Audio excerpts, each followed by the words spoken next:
A primeira coisa que você precisa é ser egoísta. A ideia de você matar o seu ego ou superar o seu ego é uma ideia fantasiosa, porque você não consegue superar o seu ego, senão você vira um vegetal. Mas você pode Então você acredita nessa ideia que eu sou Deus, você é Deus. Sim. E nós estamos experienciando. Eu entendo que a narrativa que você conta pra você mesmo é a experiência divina que você vai viver na Terra. Por isso, a gente precisa fazer o trabalho alquímico de se livrar do que não é nosso, de crença familiar, cultural, religiosa, e tentar encontrar a nossa essência. E como fazer isso então? A primeira coisa é você... Yuri Mocelin, ele é fundador da Delfos, alquimista e polímata. Hoje ele vai nos revelar tudo sobre a alquimia, como usar a alquimia para transformar a sua vida e como encontrar o seu verdadeiro sentido no planeta Terra. Como então utilizar a alquimia, cara, para se sentir mais potente? Então a alquimia, ela pode te ajudar de uma forma biológica. Você pode usar a alquimia, vamos dizer, das ervas, né, dos minerais, ter uma qualidade de saúde, de vida melhor. Outra parte da alquimia, eu digo que surge a psicologia. Tem a nossa questão individual, a nossa responsabilidade, e nós somos os responsáveis por chegar nesse padrão. Aí vai ter os processos, por exemplo, meditações, de você escrever os teus pensamentos, reflexões, meditar em cima daquilo, fazer uma autoanálise a partir disso. Mas existe uma análise mais profunda, de você olhar para tuas sombras, olhar para teus padrões, olhar para as tuas crenças raízes, identificá-las e entender como que a partir dessa identificação das crenças raízes você consegue mudar essa narrativa. Mas primeiro o cara tem que saber para qual narrativa ele quer mudar, né? Exato, por isso os modelos arquetípicos. Porque senão você tá... Rapidinho aqui, antes de começar, esses dias eu tava olhando as métricas aqui do canal e eu vi que 74,7% das pessoas que assistem aqui os podcasts, episódios, não estão inscritas. Você não sabe a verdadeira importância da sua inscrição. Os convidados que vêm aqui, eles olham muito para a métrica dos inscritos. Então, você estar se inscrevendo agora vai estar ajudando muito, de verdade, a gente a estar trazendo conteúdos cada vez mais incríveis e interessantes. Então, conto com a sua inscrição, agradeço de coração e vamos ao podcast. Valeu, Yuri, por ter vindo aí, cara. Opa, um prazer estar aqui, Cauê. Obrigado aí pelo seu tempo, cara. E, bom, vamos lá. Você é um cara aí que vaga por várias áreas, né? E entrando primeiro na alquimia, velho. O que exatamente é a alquimia e por que é importante entender isso, né? Porque eu vou falar assim, a minha visão sobre isso e aí você me corrige e tal.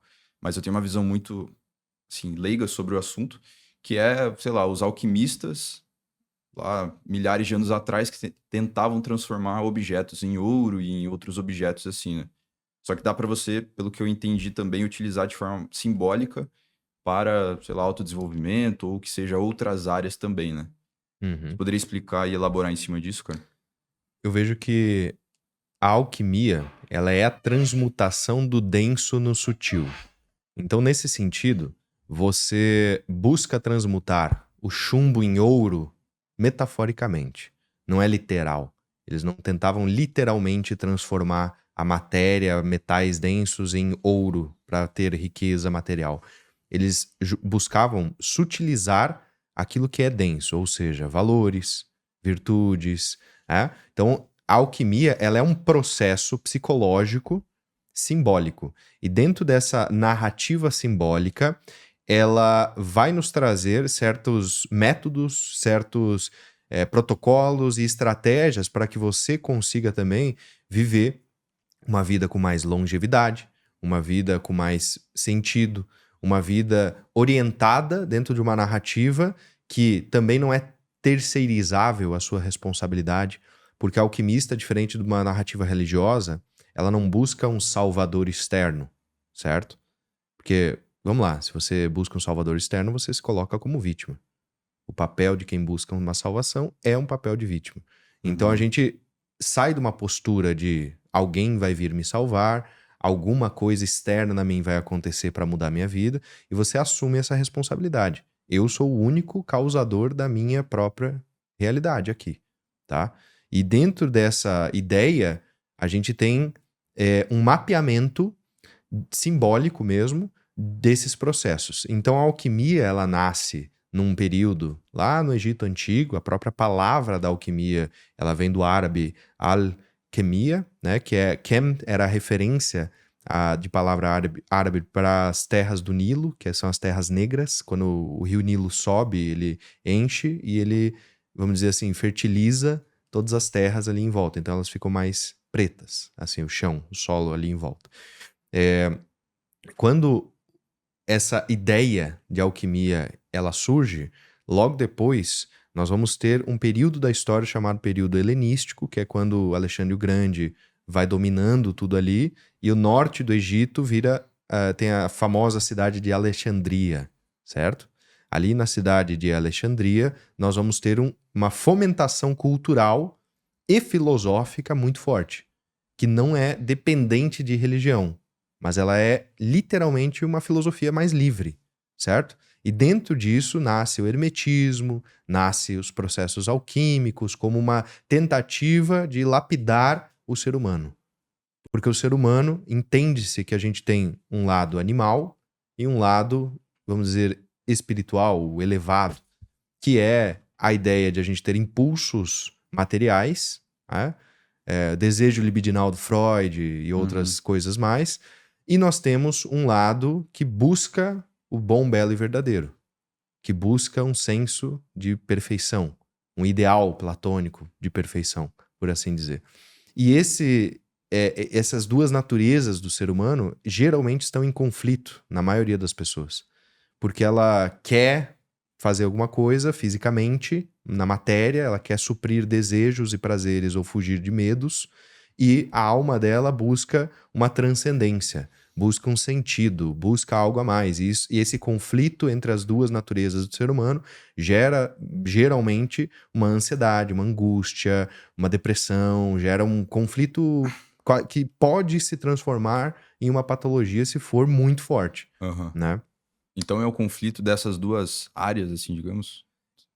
Eu vejo que assim, se a gente tem uma natureza material e uma natureza anímica, por assim dizer, que é a da alma, e elas não estão conversando entre si, você tem um conflito interno muito grande e existencial. Porque uma coisa busca o bom, belo e verdadeiro, a perfeição, que é inatingível por natureza, e o outro busca suprir prazeres e fugir de medos, né? Então a gente vai ter, por exemplo, dentro da psicologia moderna, um grande alquimista e psicólogo também muito respeitado, é o Carl Gustav Jung. O Jung, ele vai nos trazer duas palavrinhas chaves aqui, que é Lumen Naturae e Lumen Dei. É a luz da natureza e a luz de Deus. Então, impulso natural e impulso divino, entre aspas, tá? E essa ideia do impulso divino, ela casa muito com a ideia de inconsciente coletivo. Ou seja, existem arquétipos, formas perfeitas no inconsciente coletivo. O que justifica isso? É bem platônico isso, né? É bem platônico. Por quê? Se a gente olhar lá para os gregos antigos, eles faziam estátuas, né? A Vênus, por exemplo, seria o ideal da beleza. Os Zeus, enfim, todos os deuses são tentativas de representar numa forma natural, humana, coisas que são elevadas, né? Virtudes, conceitos, forças até da natureza. Então, todas as culturas têm a sua tentativa, né? A cultura iorubá na África também, com os orixás. Então, nós temos, em todas as narrativas simbólicas da humanidade, uma vestimenta cultural que tenta personificar questões transcendentes, certo? E essa narrativa é o que dá o senso de direcionamento para o ser humano. Porque, agora indo para o Freud vai nos falar que a gente tem basicamente 4 jeitos de olhar para uma outra pessoa. Eu posso olhar para você, Cauê, e eu posso te ver como um ajudante, por exemplo, como alguém que vai me auxiliar. Eu posso olhar para você, eu posso te ver como um modelo a ser seguido, que geralmente é um influencer, um astro, alguma coisa assim que as pessoas até idolatram hoje em dia, né? Nós temos como um inimigo, certo? Eu posso olhar para você como um inimigo meu. E eu posso olhar para você como um objeto a ser usado. Então a gente olha para outros seres humanos com esses 4 vieses, tá? Quando a gente não tem um referencial simbólico bom o suficiente, a gente busca esse referencial simbólico em outros seres humanos. E os outros seres humanos também são falhos. Então a gente acaba partindo de um ponto de, vamos dizer, uma cisão narrativa da nossa história de falta de modelos. E essa falta de mitos e modelos faz com que o ser humano busque, por exemplo, num influencer, num ator de uma série de Netflix. Mas o ser humano precisa de referências, cara. O ser humano Ele precisa. não pode criar as suas próprias. Não. Porque não tem como você criar sua própria referência. Mas e os grandes filósofos que criaram, por exemplo? Todos os grandes filósofos... É óbvio, eles pegaram o passado e moldularam em cima, né? Se você Exato. estudar a história da filosofia, começa lá com Tales de Mileto, achando que a água é o princípio que gera tudo. Uhum. E aí você vê hoje, né, os filósofos contemporâneos, analíticos e, enfim, pensando... É uma escada, né? Então, de certa forma, é estar em ombros de gigantes. Exato. Porém, é uma nova adição a algo, né? Então, se ele está adicionando algo, eles estão, de certa forma, criando a sua própria.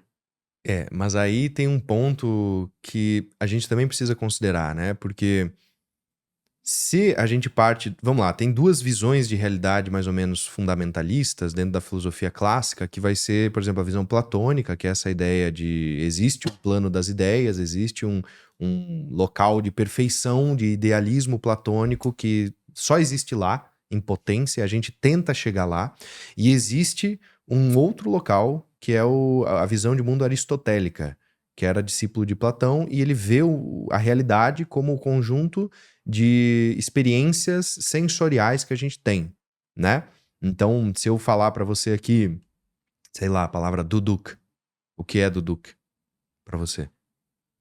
Você não tem referencial, nem de conhecimento e nem de sensação. Então, logo, você não consegue decifrar isso dentro do teu espectro de realidade ontológica, certo? Mas duduk é só uma palavra que você criou uma abstração para dizer que algo é algo. Então, copo.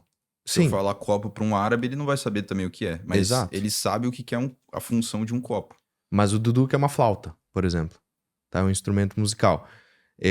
O que eu quero dizer com isso? Pro Aristóteles, a realidade que você vive, ela é o conjunto das tuas experiências passadas e sensações, né, sensoriais, num sentido da coisa. Então ele tem essa visão, que é diferente do Platão, que aí é essa visão que você provavelmente está falando de o filósofo moderno, ele leu, ele tem a bagagem de conhecimento específica que ele adquiriu, e ele tem a sua interpretação da realidade a partir das suas próprias experiências sensoriais, certo? Então ele pressupõe, logo, se eu vi isso, e se eu li aquilo, e se aconteceu, cruza tudo e chega nessa nova ideia. Porém, quando a gente olha para grandes invenções, quando a gente olha, por exemplo, a invenção do avião, tá? Se nós olharmos Santos Dumont e irmãos Wright, quem inventou primeiro? Foi mais ou menos ali perto, né? E o que isso quer dizer, tá? Quer dizer que existe uma ideia e meio que a gente faz download dela, Interessante. entendeu? Então essa ideia arquetípica, ela vem. E aí você pega o momentum, quando você tá afinado com esse fio, entende? Sim, sim. É como pegar, por exemplo, surge agora um filósofo, ele fala sobre, sei lá, redes sociais, Byung-Chul Han. e aí, sei lá, antes por que isso não ocorreu? Porque não existiam redes sociais. Então, nesse sentido, os caras conceberam a ideia ali porque era o momento, talvez, de ter essa ideia. Você acredita nisso? Ou o cara poderia ter essa ideia na época de Leonardo da Vinci? Cara, eu acredito muito, e eu acredito nisso como uma forma empírica do jeito que eu vivo mesmo, sabe? Eu acredito muito nessa coisa de você fazer downloads de certas ideias, como se fosse, tá? Você acessa algumas ideias no momento que elas estão prontas para serem paridas no mundo. Então, você é só um canal. A busca pela consciência, ela é ainda uma incógnita, tanto na física, quanto na filosofia, quanto na psicologia. Ninguém sabe de onde é que vem a consciência, certo?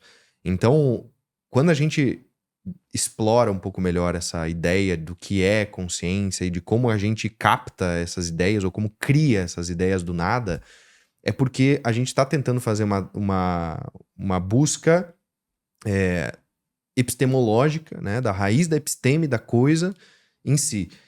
E eu acredito que você, como um indivíduo que buscou várias áreas e sabe várias coisas diferentes, você tem o leque de possibilidades para fazer uma misturinha específica para canalizar essa ideia que já existe.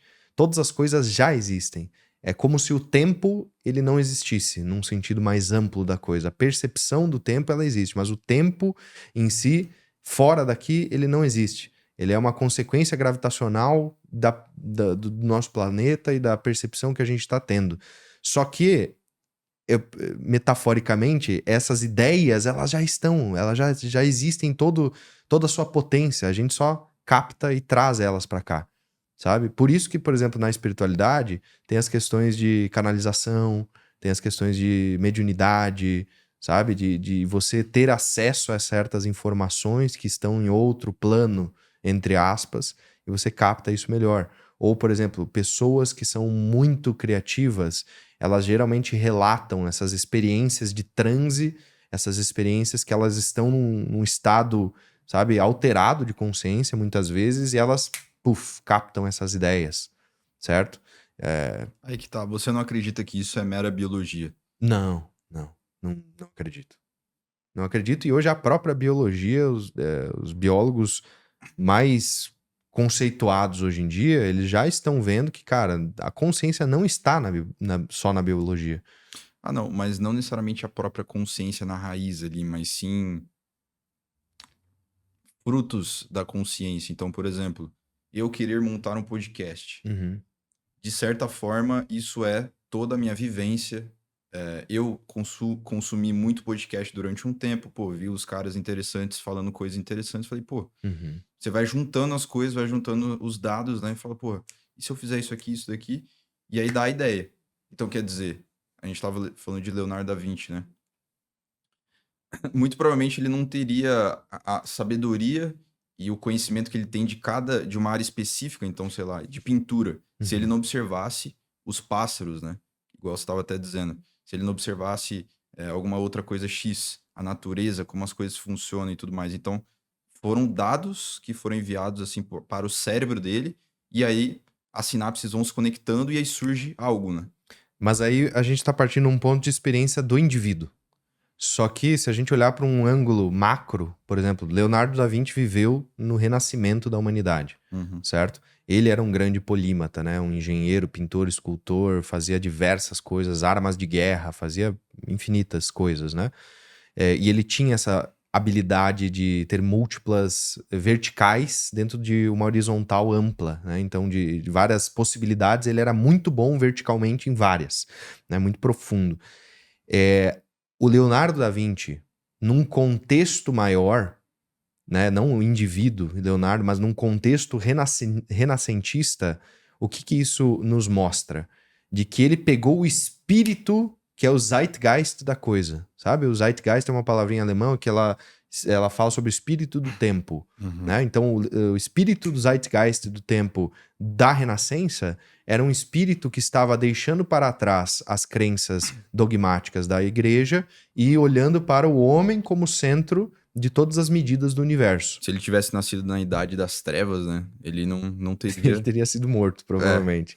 Então, essa sutileza, vamos dizer assim, de você entender, por exemplo, a coisa certa no momento certo, com a skill certa para chegar naquela ideia, para virar um símbolo que hoje no teu podcast aqui você tá falando sobre ele e ele já tá há mais de 500 anos, vamos dizer, no hype, vai? Ele tá ali há mais de 500 anos na mídia, né? Tudo isso, essa orquestra de coisas, eu vejo que existe uma consciência maior ordenando essas peças desse tabuleiro, sabe? E nós temos o nosso livre-arbítrio, nós temos as nossas escolhas, mas nós temos certas possibilidades que parece que flui melhor, sabe?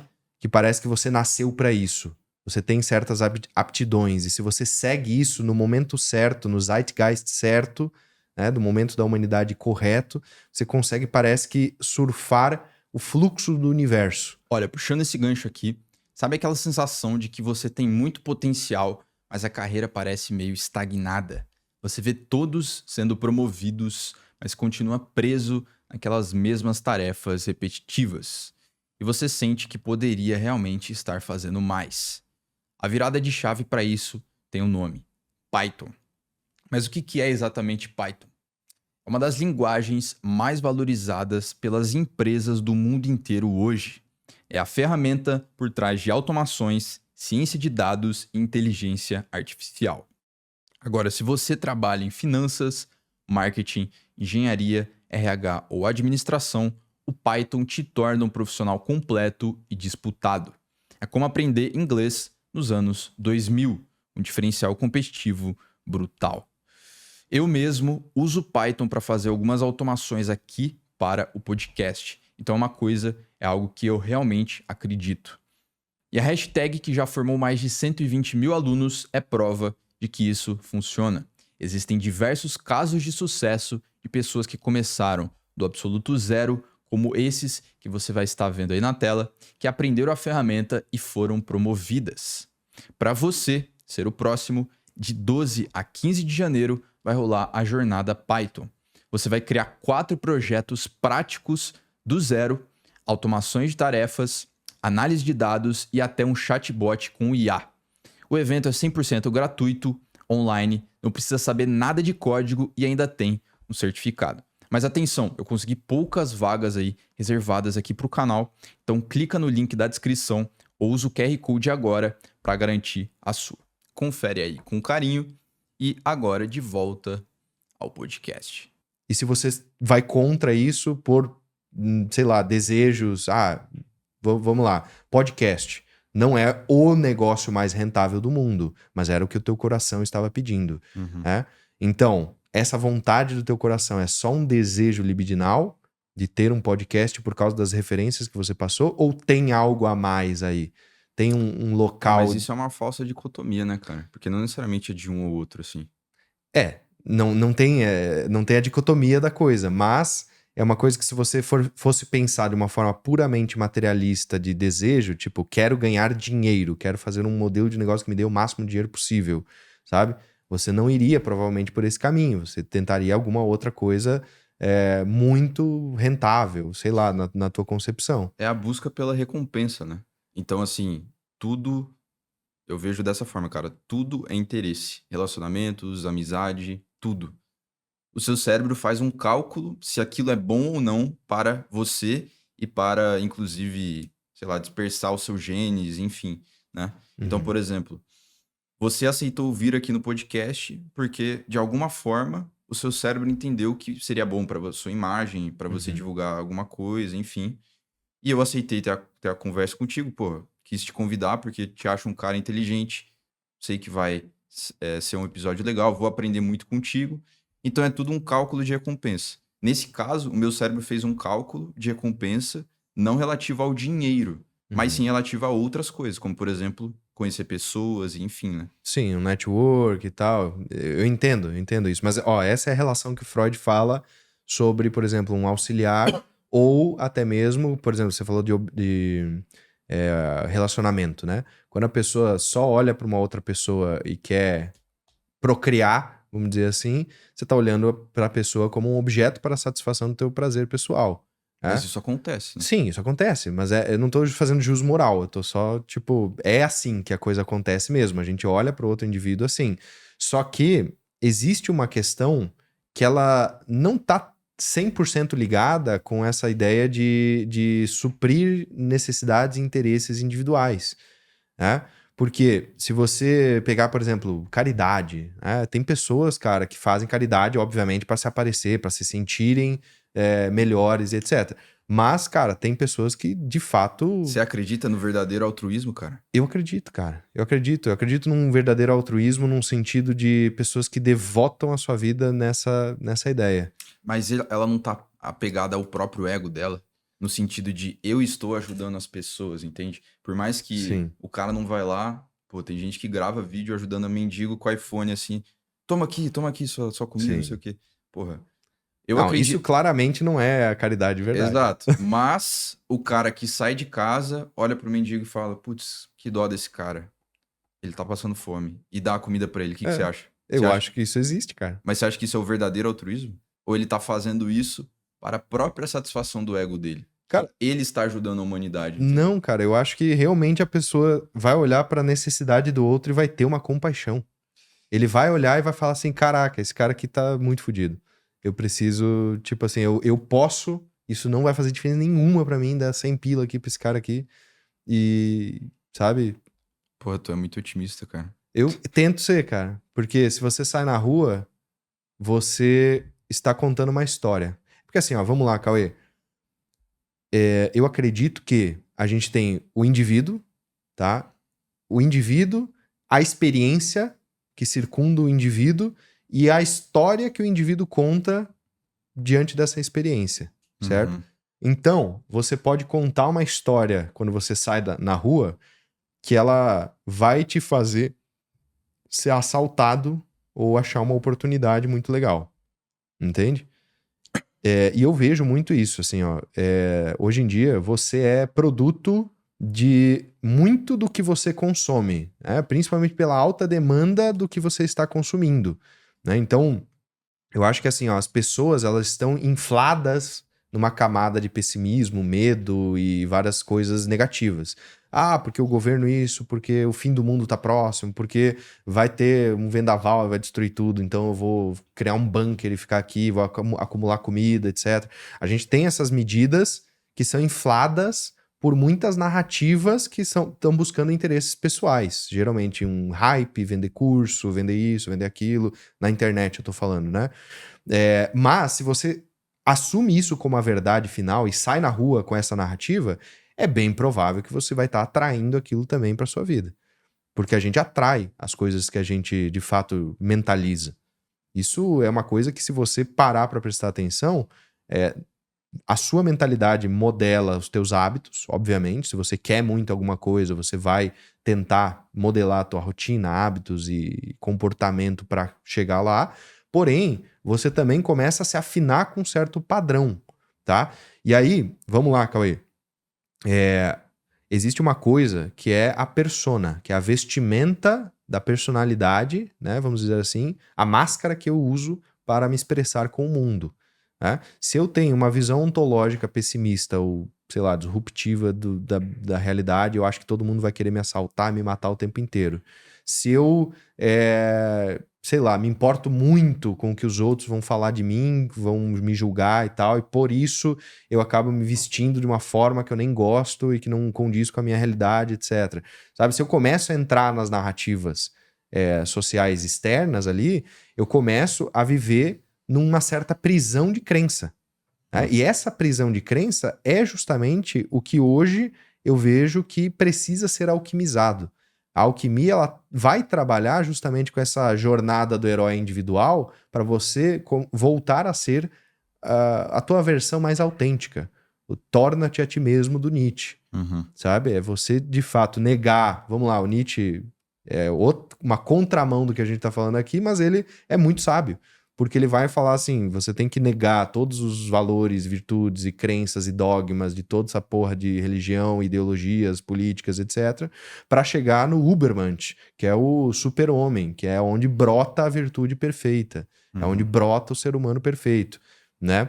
Então a gente, teoricamente, teria que tentar fazer isso. E a alquimia é um processo para você tentar sair dessa narrativa externa, tentar se limpar um pouco de tudo isso e se afinar com esse espírito da anima mundi, né? Para A alma do alcançar a sua mundo. maior potência, assim. Para alcançar a sua maior potência no zeitgeist específico em que você está vivendo. No timing correto, na sincronicidade. Porque a lógica aqui é que tem um fluxo universal acontecendo. Mas por que a nomenclatura... Por que você utiliza alquimia, então, cara? Ao Cara, invés de processo de autoconhecimento ou algo mais assim. porque é uma questão de identificação. É uma questão de olhar para isso e ter um chamado profundo de alma. Eu não sei se você já teve alguma experiência espiritual, mística, ayahuasca ou alguma coisa assim, mas quando você entra em contato. Você já experimentou psicodélicos? Sim, sim. Ayahuasca, pô, já consagrei mais de 100 vezes. Fácil. Caramba, bicho. Uhum.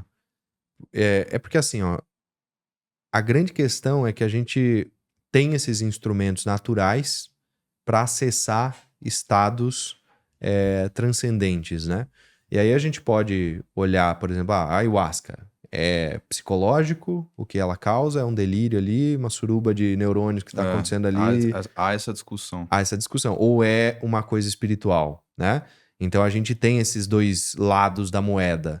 Só que mesmo se fosse uma coisa só psicológica e você tá naquela experiência, é um processo tão intenso de investigação do teu próprio inconsciente que você entra em camadas tão profundas e é legal mapear isso dentro das experiências de ayahuasca, né? Quando você já tem mais experiência, você consegue entender, ó, estou passando, por exemplo, por aquele turbilhão de problemas, quem já meditou sabe o que eu tô falando. Você para pra meditar, respira, daí começa a vir os problemas, né? E vozes da cabeça e situações nada a ver que começam a chegar ali no teu plano mental e tal.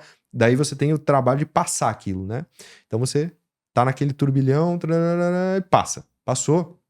Legal, vai te dar um pouco mais de paz. Você vai chegar num estado mais tranquilo. Isso modela também a tua biologia para diminuir cortisol e etc, etc. E fazer uma alteração de frequência de onda cerebral mesmo, né? Você vai de mais ou menos no teta ali, sabe? Que é uma onda cerebral específica para você conseguir fazer esse processo de navegação interna, né? Então, esse processo de navegação interna, ele pode ser completamente terapêutico, num viés psicológico, certo?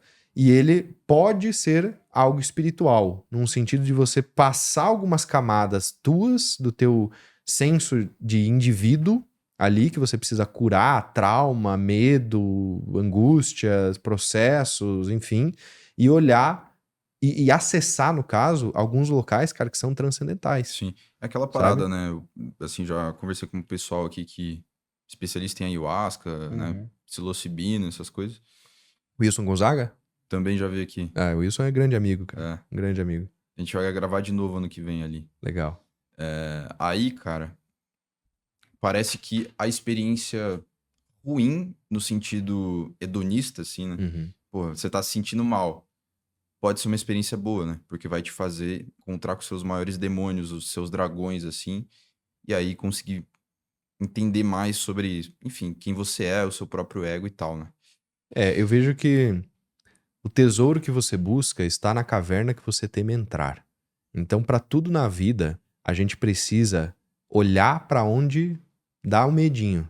Então vamos lá, Sabe? velho. Vamos falar da alquimia ali, que...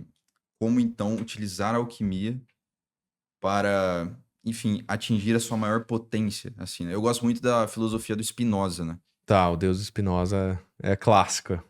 Não também eu tenho o Deus Sim. dele, só que a parada da potência das alegrias ativas e passivas, né?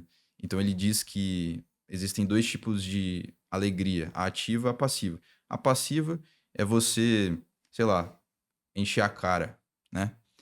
Beleza, você tá se sentindo bem, mas é uma alegria, assim, que não está relativa à sua potência, sabe? Vamos falar que você vai com a sua namorada pra, sei lá, Paris. E aí lá você, enfim, gosta muito dela, ela é o amor da sua vida e tudo mais. E aí lá vocês tomam um vinho. O vinho não é o essencial ali, né? Seria mais o passivo. Uhum. O ativo é estar com ela, observando Paris e, enfim, né? Então, eu vejo que o interessante é você buscar esses momentos, os ativos, sabe? Como então utilizar a alquimia, cara, pra se sentir mais potente?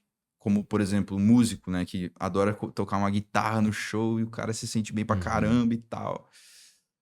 Olha, como a alquimia ela conversa com o inconsciente de todos os seres humanos, e isso, por exemplo, o Jung analisou mais de 400 pacientes que não tinham nada a ver com a alquimia e ele traçou um simbolismo dentro dos sonhos dos pacientes que tinha a ver com os processos alquímicos. Então a alquimia ela é a tentativa simbólica de você encontrar essa narrativa que todo ser humano está dentro dela, só que cada um dentro das suas características específicas, mas todo mundo está buscando isso de alguma forma, essa transcendência. Então a alquimia ela pode te ajudar de uma forma biológica, num sentido de que o alquimista busca a imortalidade, né? Então, é um biohacking para você. Você pode usar a alquimia, vamos dizer, das ervas, né, dos minerais, para fazer um biohacking dentro da sua vida e ter uma longevidade melhor, ter uma qualidade de saúde, de vida melhor. Por exemplo, a alquimia indiana, que é o Ayurveda, né, dos Vedas indiano, ele vai ser uma forma excepcional de você ter uma qualidade de saúde, de vida, de imunidade muito melhor do que se você não fizesse, sabe? Porque você adequa a tua natureza com também esses elixires da mãe terra, né? As ervas, mas seja mais etc. objetivo, cara.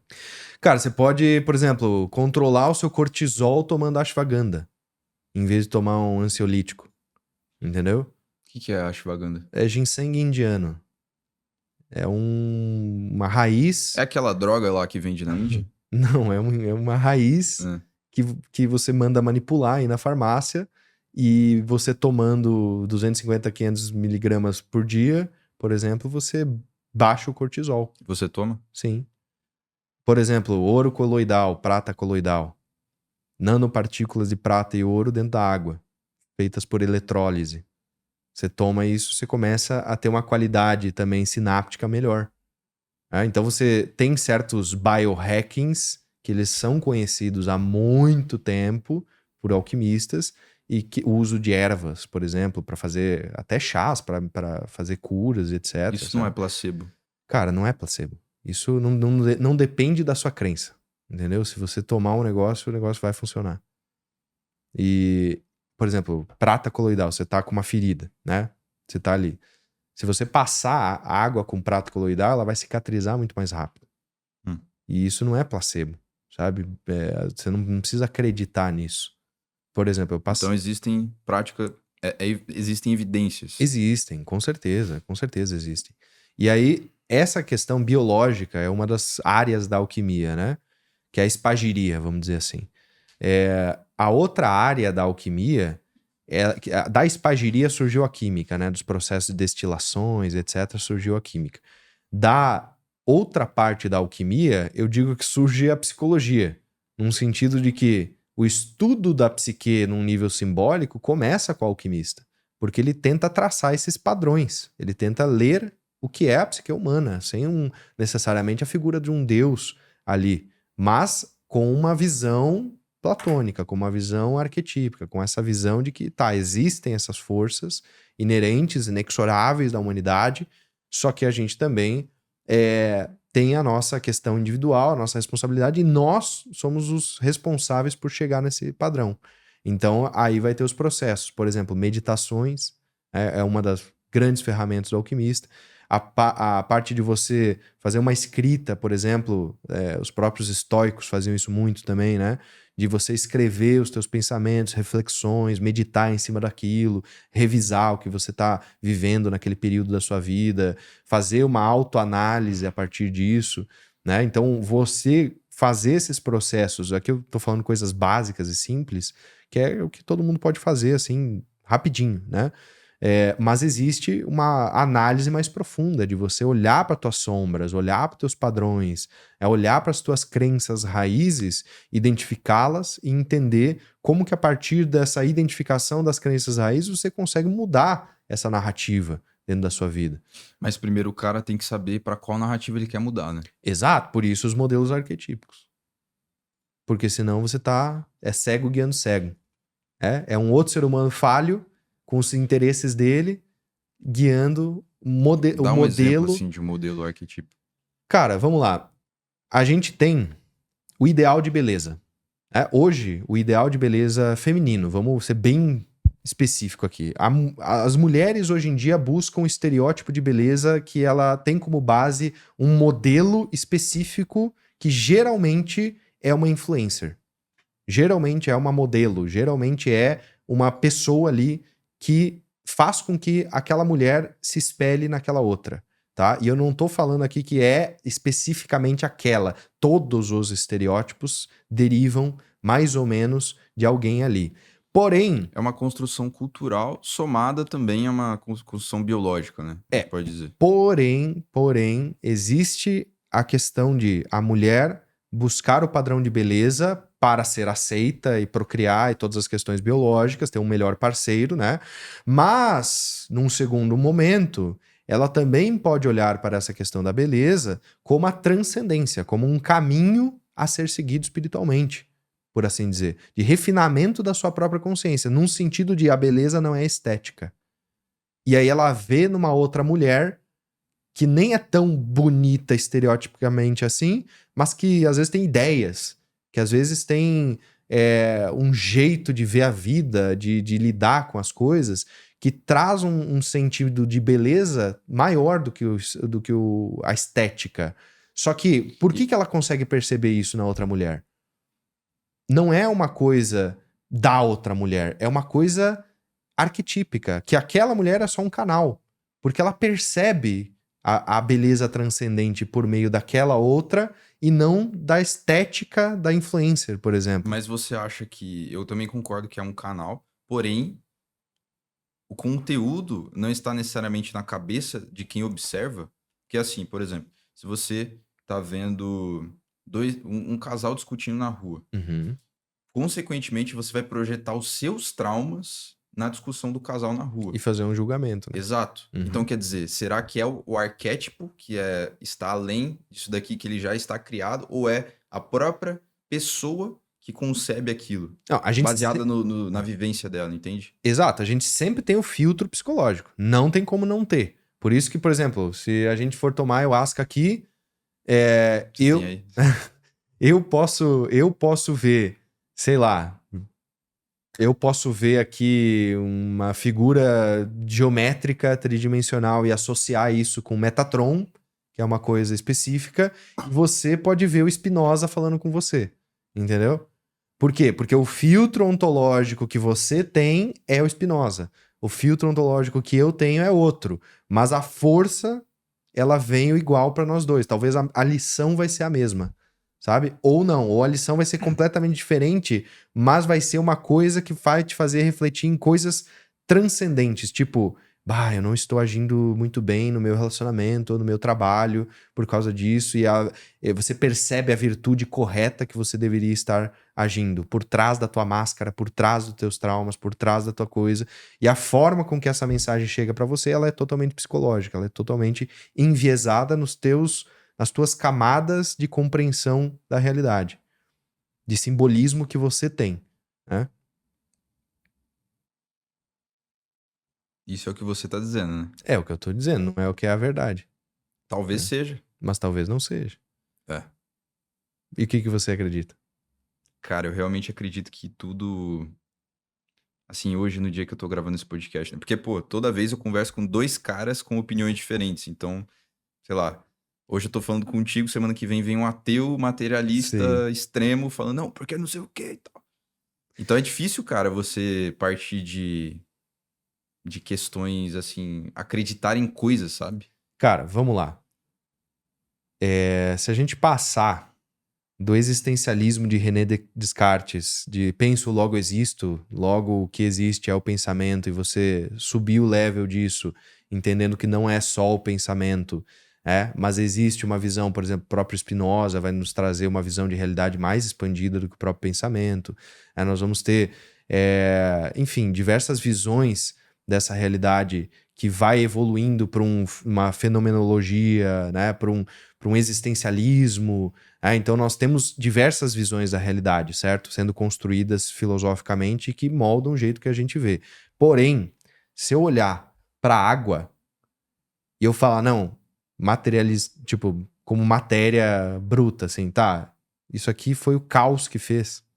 Simplesmente organizou, fez o H2O, organizou a molécula no ângulo certo, esse ângulo especificamente de 108 graus entre o H e o O, ele faz com que a gente entenda que esse número também é um número visto pelas religiões e transcendência e tal como algo sagrado, 108. Tem todos esses mas padrões aí- numéricos aí não, que pô. são leituras. Não, mas por exemplo, aí você tem leituras arquetípicas que são matemáticas, que são padrões numéricos da realidade, fundamentais, geometria.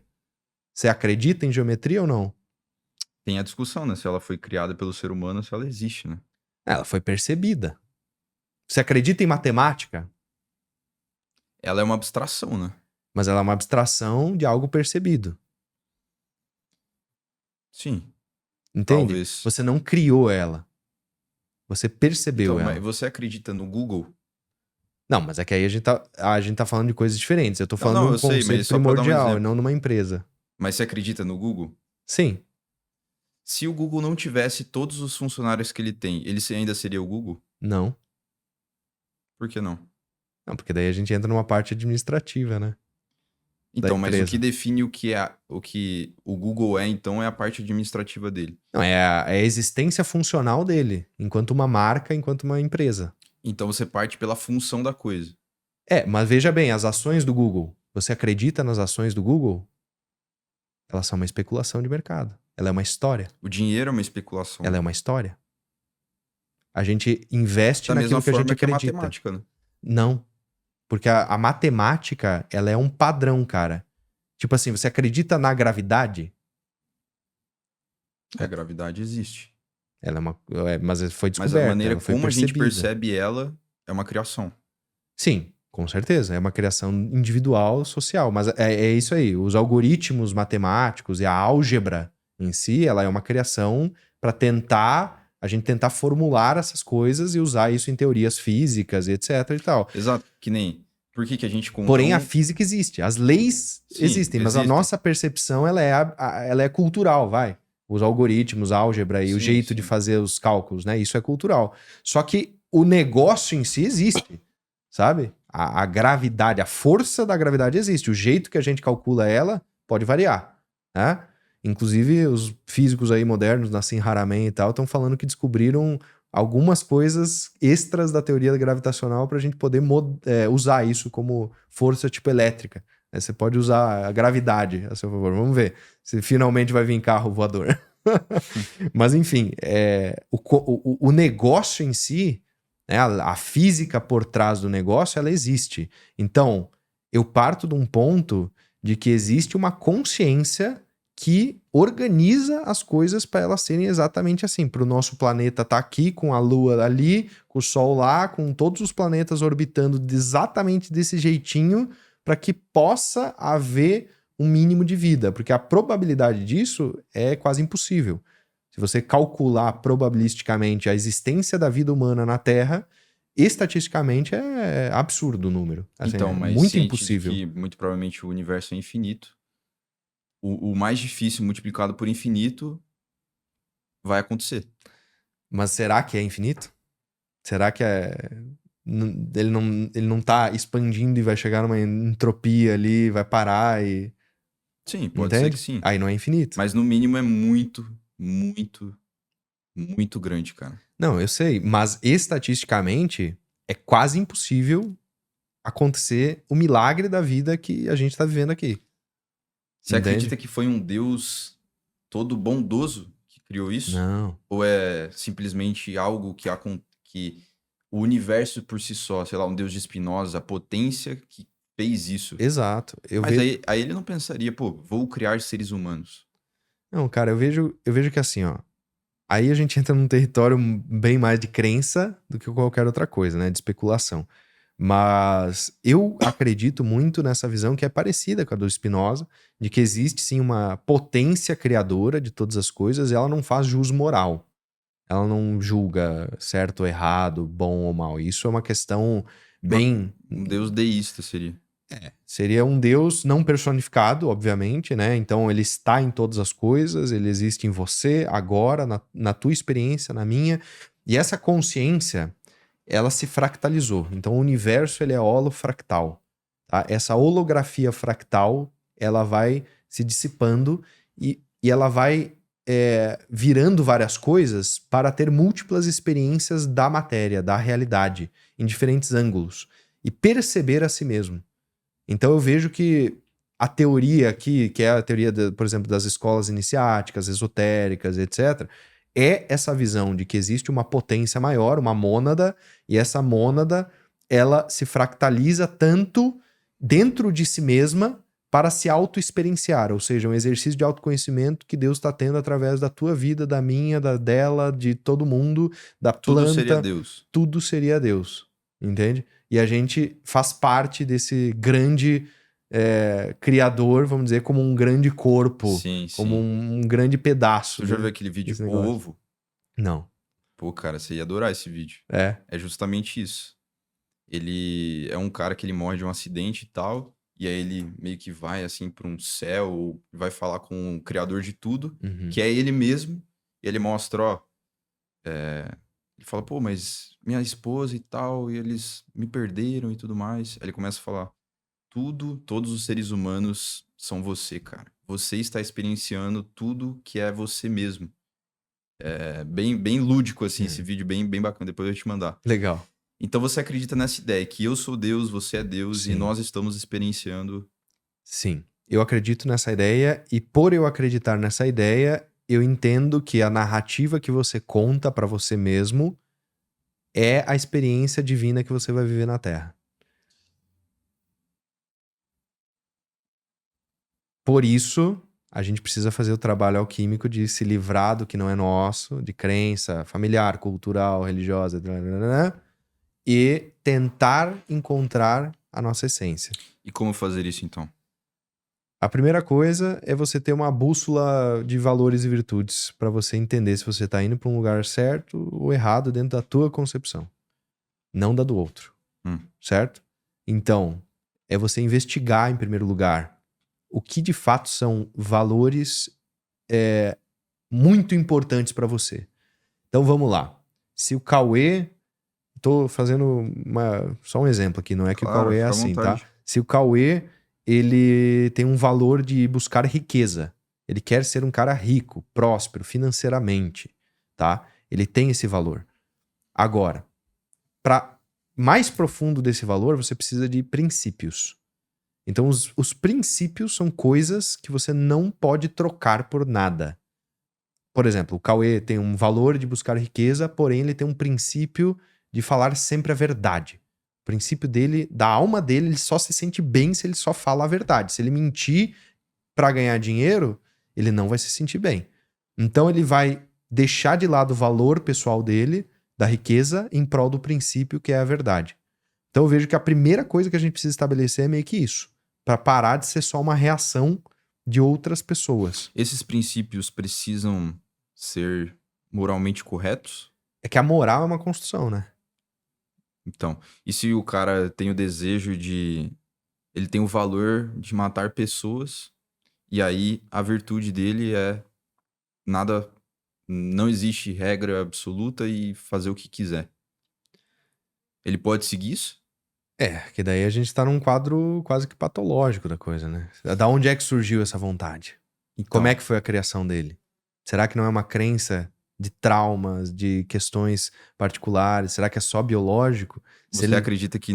Se ele nasceu com essa disfunção biológica de psicose, por exemplo, de ser um psicopata, né? Ele não tá bem ajustado, entre aspas. Ele deveria se conter. É porque daí existe um local psiquiátrico que daí é outra área, vamos dizer assim, né? Porque daí a gente tá falando sobre uma disfunção. A gente não tá falando sobre se ele não tiver... Se ele não for psicopata nem nada, for um ser humano normal, assim. Aí a gente tem que investigar as raízes narrativas dessa pessoa, pra ver onde é que isso entrou na vida dela. Mas e o boxeador, cara? Eu gosto de boxe. Ah, Pô, provavelmente eu vi um filme ou outro de boxe, sei lá, mas rock, isso é instintivo. quando eu né? era pequeno. A luta é instintivo. É a virilidade do homem, mostrar o poder. É uma demonstração Matar de também poder. era instintivo. Você Também matava é. pra se proteger. Às vezes, enfim, humanos matam animais por prazer. Mas é isso que diferencia um animal de um ser humano. Nós somos os únicos que a gente chama de ser, né? Não é ser cachorro, ser gato, é ser humano. Então a gente tem a habilidade de escolher dentre as possibilidades. Mas só pra eu entender, então, essas virtudes, elas partem de uma local questão moral. transcendente. De um local transcendente. Num sentido. Pode ser, num local moral, mas se a gente pegar, por exemplo, Genealogia da Moral, um livro do Friedrich Nietzsche, tá? Pra pegar um viés mais ou menos do que você tá falando. O Nietzsche, ele critica ferrenhamente toda a construção moral de tudo. Da religião, dos ideais, da filosofia, de várias coisas, né? Então ele critica muito isso. Só que ele também nos traz uma certa solução, entre aspas, né, que é justamente você olhar tão profundamente para você com uma forma, de ser humano e não só de um animal instintivo, que você vai encontrar essa virtude perfeita do Ubermensch, que é a solução que ele dá dentro da filosofia dele, né? Então, se a gente for investigar até de uma forma não deísta ou não tentando excluir essa construção moral, a gente pressupõe que vai nascer nesse ser humano alguma coisa boa, bela e verdadeira a partir desse local, né? Certo. Então vamos Uma partir busca pelo amor, por exemplo. Então, vamos partir dessa premissa, né, então. Tá. Aí, você estava falando, né, de valores e virtudes e dando o meu exemplo na questão financeira, Tá. de não mentir, né? E aí, voltando, então, nessa parte. Uhum. Do quê, exatamente? Você estava falando da busca de valores e virtudes, né? Sim. Da bússola, perdão. Que a gente tem que identificar primeiro para atingir o nosso estado máximo de potência, enfim. Então, como que eu vejo que você vai chegar nisso, tá?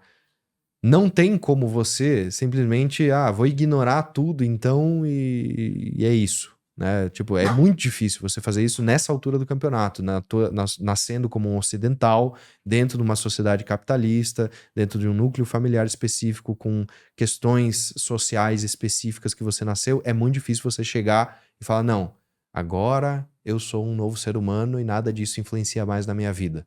Não é assim.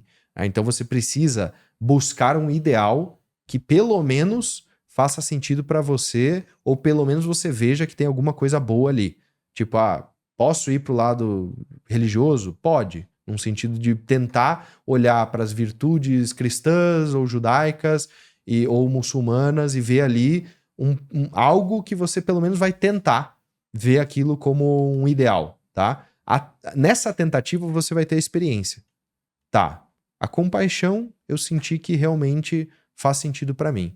Tá, mas esse outro lado aqui, eu não gostei. Ter que ficar rezando 5 vezes por dia, virado pra Meca, não faz o meu estilo, sabe? Então, você começa a filtrar dentro das tuas experiências, né? Dentro dessas buscas que você tem, o que serve e o que não serve.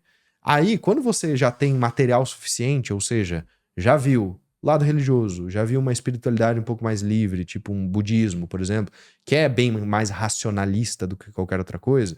Você já viu filosofia, sei lá, existencialismo, fenomenologia, você já viu filosofia moderna, clássica, você já viu vários ângulos diferentes do materialismo, de várias ideias.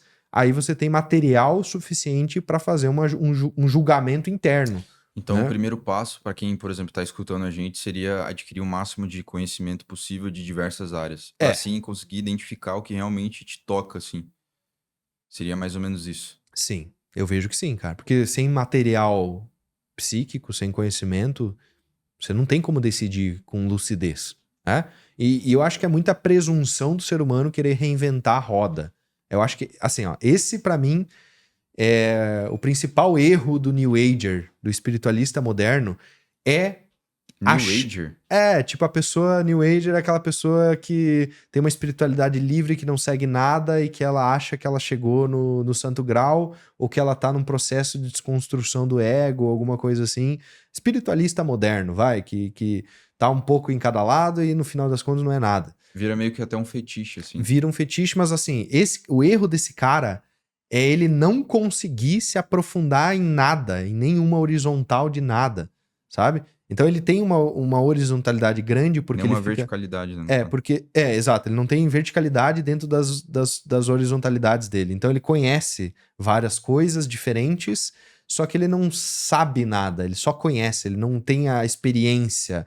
É porque você só vai ter a experiência de entender o que é ayahuasca se você de fato for lá e tomar ayahuasca e sentir aquilo, não uma, não duas, nem 10 vezes, mas várias vezes em settings diferentes, em padrões e contextos diferentes que vão Sim. fazer com que você tenha o teu julgamento moral do que de fato é bom ou ruim pra você na sua vida. Você não vai conseguir saber se você realmente quer ser um boxeador se você não ir lá e sair na porrada pelo menos uma vez, né? Exato, tem que fazer um sparring, daí tu tem que participar de um campeonato, daí tu tem que ver se tu quer ser um boxeador olímpico ou não.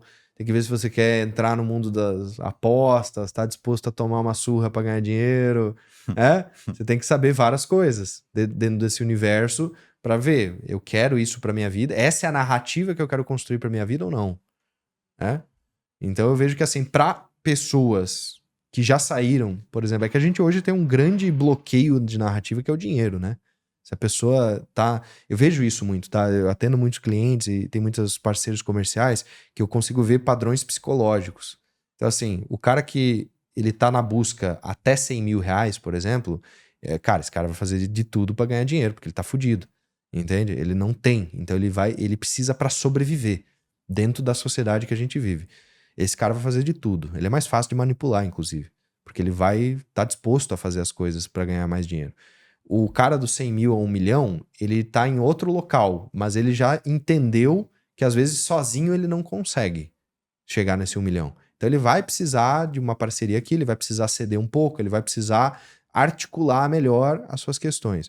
O cara do 1 milhão ao 10, ele não tá mais preocupado com o dinheiro, mas ele tá preocupado com Será que não, cara? com equity. É outra Ah, preocupação. A preocupação dele Mas é, de certa forma, dinheiro também. mas tem a ver com poder. Tem a ver com outros locais já também, sabe? Então, esse cara, ele ainda tá olhando pro lado dinheirista e materialista da coisa, só que ele já tá olhando pra uma percepção de poder. O cara do 10 milhão pra cima, geralmente, tá? Geralmente não é um negócio...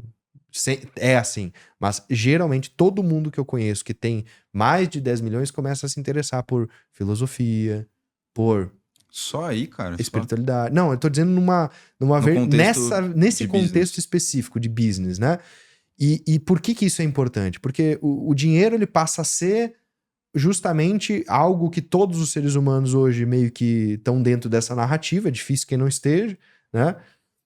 E isso modela o teu comportamento, os teus valores, as tuas virtudes, os teus princípios até certo ponto, vamos dizer assim, até você se libertar disso em Sim. certo grau. Porque, pô, com 10 milhões, vamos fazer uma conta boa. Se você deixar investido, você vai ter ali de renda passiva vencendo a inflação, não sei o que, uns 70, 80 pau por mês. Então, quer dizer, Você consegue ter um lifestyle minimamente decente. Vai. porra, você foi muito generoso ainda. É. Então, assim, ele observa que o dinheiro não é tudo e ele tem que procurar outras áreas, né, pra... Exato, porque você chega Viver num assim. patamar que você vê que aquilo não é tudo. Mike Tyson. O Mike Tyson não tá comendo cogumelo o tempo inteiro agora nos podcasts e tal. Pô, o cara foi um dos maiores lutadores da história, né? Um animal, literalmente, né? O cara era um animal. Mas ele seguiu a natureza divina dele, de ser um animal. Ele foi um animal a nível profissional. Ele virou o animal mais brutal de Que todos. massa, cara. Entendeu? Ele seguiu a natureza dele absurdamente. E por seguir a natureza dele absurdamente, ele virou o melhor que ele podia naquela área específica, sabe? E agora ele tá vendo, porra, eu precisaria, né? Ele tá entrando num local transcendente, porque ele já não precisa mais de dinheiro, né? Ele já entendeu que talvez essa brutalidade não é mais o caminho dele, né? Então ele tá indo para um outro local transcendente, buscando algo a mais, sabe? Ele é um verdadeiro niilista, né, cara, hoje em dia. Você já viu aquele vídeo da criancinha entrevistando ele? Não. Cara, chega uma criancinha pra entrevistar ele, e aí ela chega assim e fala: Nossa, muito legal sua carreira e tudo mais, né? Hoje você olha pros seus troféus, assim, o que você acha deles, né? Achando que ele vai falar, porra, muito legal e tal. E ele fala pra criança, cara, a criança devia ter uns 11 anos, assim. Aí ele fala: Isso daí não tem valor nenhum. A vida não tem muito sentido e o meu legado não vai existir porque a Terra vai ser explodida futuramente, vai ser engolida pelo Sol. Não existe legado, o legado é uma ilusão, tal. Então, quer dizer, o cara está enfrentando o seu dragão, né? Ele está enfrentando seu dragão.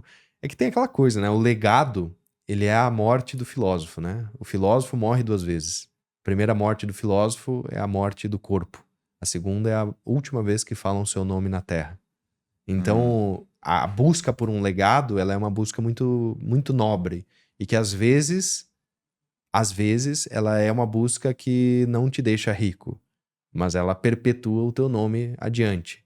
Então, existe uma questão de até onde o legado é um interesse particular e até onde você quer ser exemplo, por exemplo, para outras pessoas. Você busca deixar uma história para que outras pessoas também possam se inspirar nisso e possam chegar mais longe, ou você acredita que por fazer as pessoas ficarem mais conscientes sobre as suas atitudes e crenças e padrões, o mundo vai ser um lugar melhor, logo deixar um legado ajuda o Sim. mundo, né? Veio aqui um convidado recentemente, ele falou justamente isso. O legado para ele, no sentido dele, ele disse que é não só você, né, como Yuri, ser lembrado daqui, sei lá, 1000 anos, mas sim as vidas que você vai impactar hoje vão ser pessoas melhores, consequentemente vão ter filhos melhores, e aí vai meio que ser uma ramificação, assim, né, de coisas boas que você vai gerar. Não necessariamente o cara vai lembrar do seu nome, mas sim você tá deixando alguma coisa pro mundo de bom, né? Que lembrar do nome é meio metafórico pra dizer isso, né? Tipo,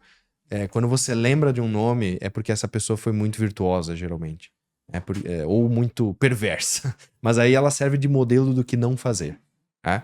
Então a gente também. Caramba, então Hitler, de certa forma, Foi ajudou um Ele foi pouco. importante num sentido de, olha, não é Não esse o faça caminho. isso. Não é esse o caminho. Só que eu acho que tem essa questão. Por isso que eu digo, tudo é narrativa. Por isso que a gente precisa entender os padrões simbólicos, crenças e várias coisas. Porque senão a gente vira refém de várias coisas, a gente fica meio perdido no meio de tudo isso, sabe? Então, pra mim, eu vejo muito essa questão de passou do padrão de sobrevivência, que é ter dinheiro, por exemplo, casar, ter filho, essas coisas assim, que é o padrãozinho standard do ser humano para ele ficar contente, vamos dizer assim, para perpetuar a espécie com segurança e garantir seu território.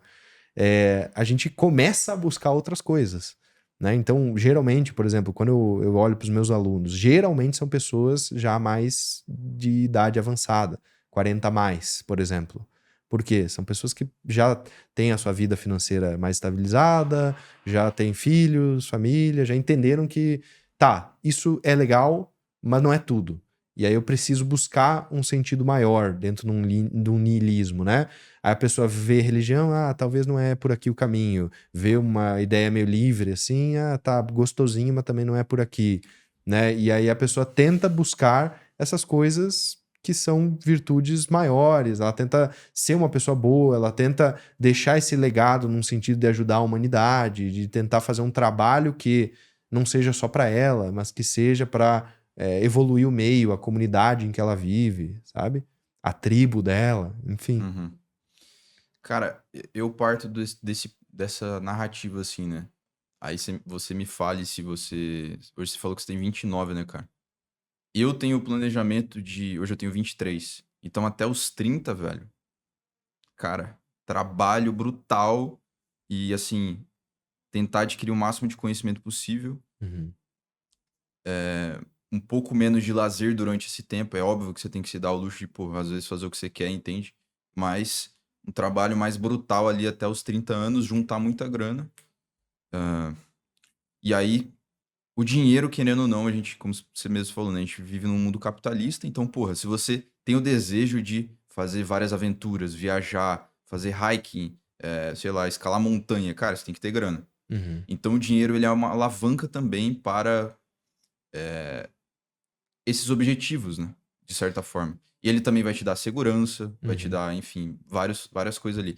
Você acha que é racional você sacrificar ali dos 20 aos 30, ou, enfim, que seja a meta, né, da pessoa que está escutando, para alavancar esse poder financeiro e também de conhecimento e tudo mais, e depois você começar a usufruir disso? Cara, eu vejo que uma sabedoria de Rei Salomão. Há tempo para plantar e há tempo para colher. Então, existe o tempo certo para todas as coisas.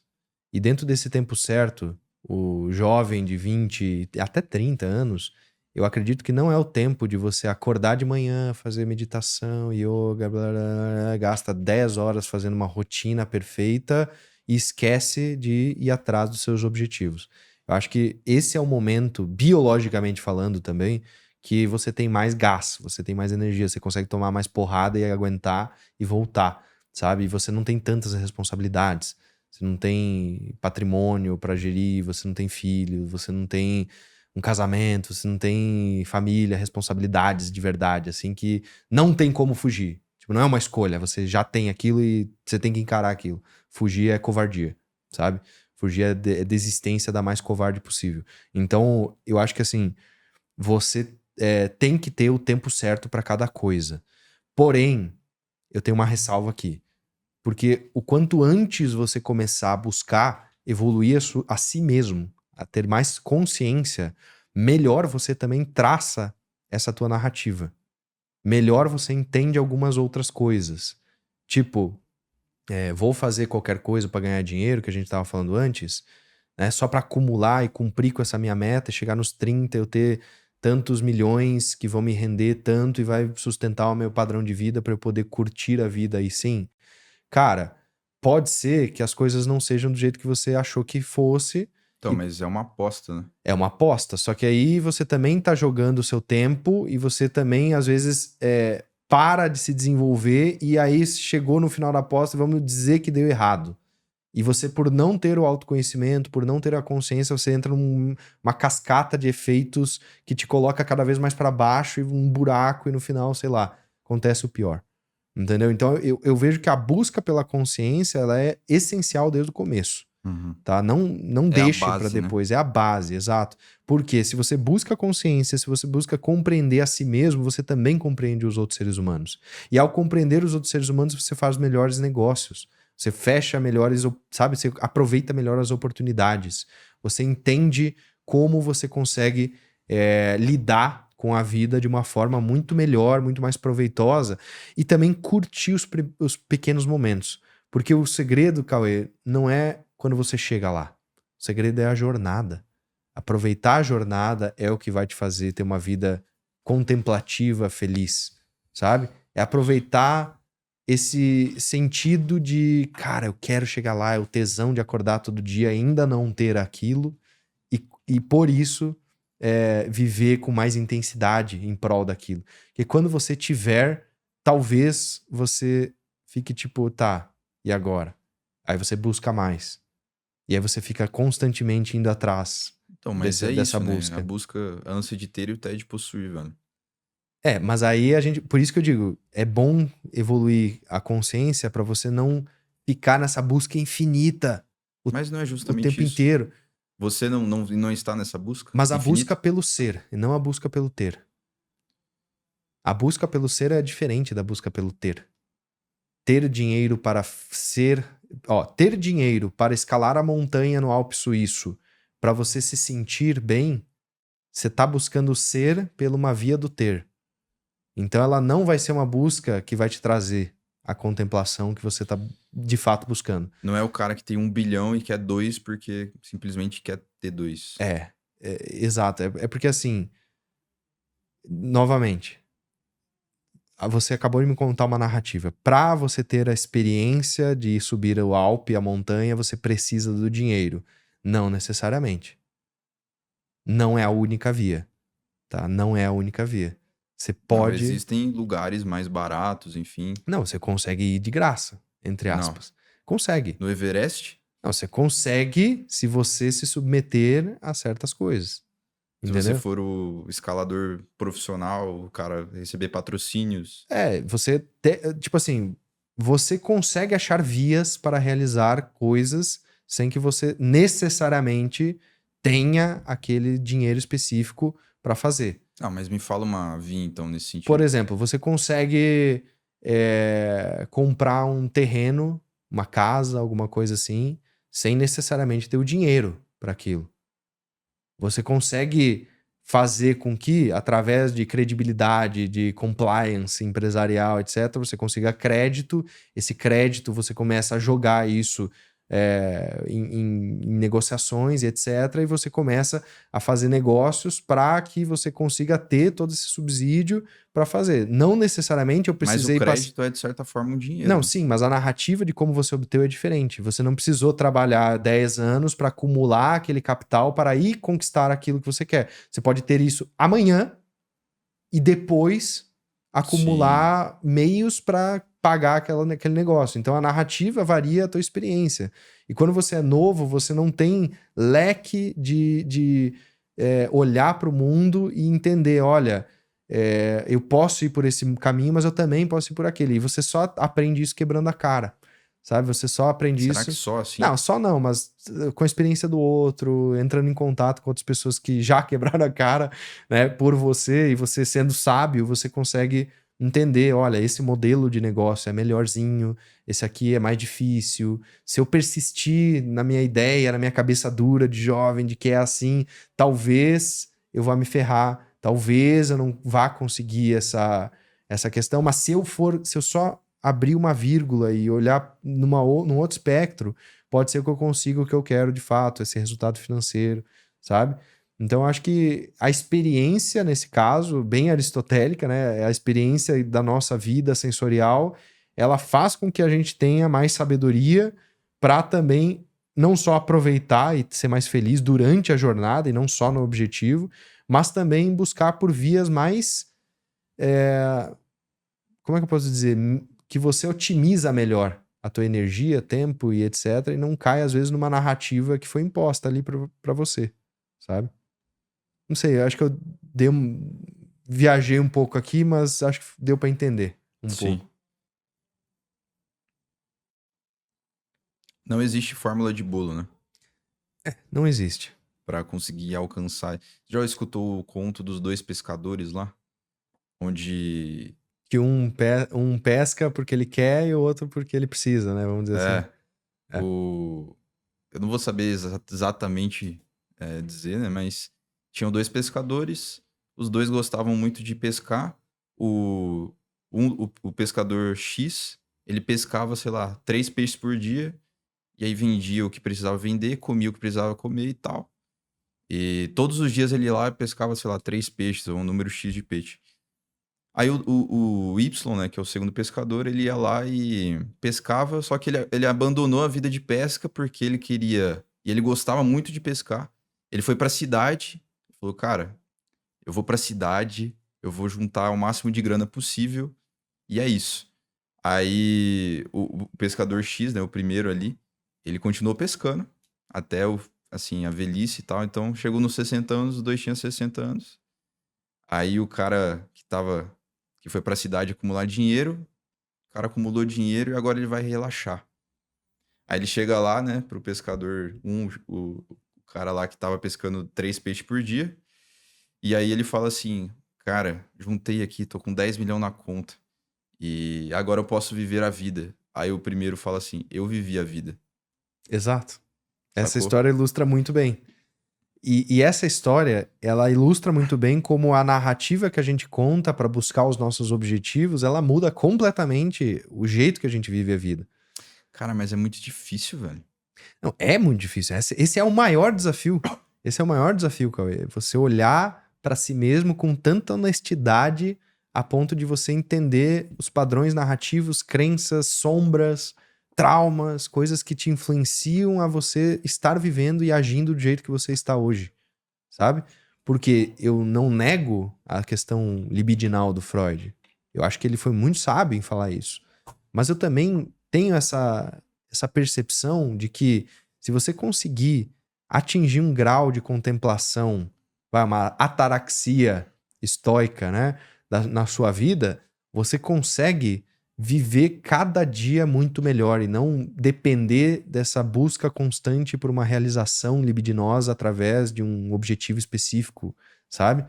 Então eu acho que é isso, no fundo, que a gente busca, né? A gente busca liberdade, felicidade, a gente busca a perpetuação da espécie, a gente busca várias coisas padronizadas enquanto seres humanos, mas a forma com que a gente busca, ela varia.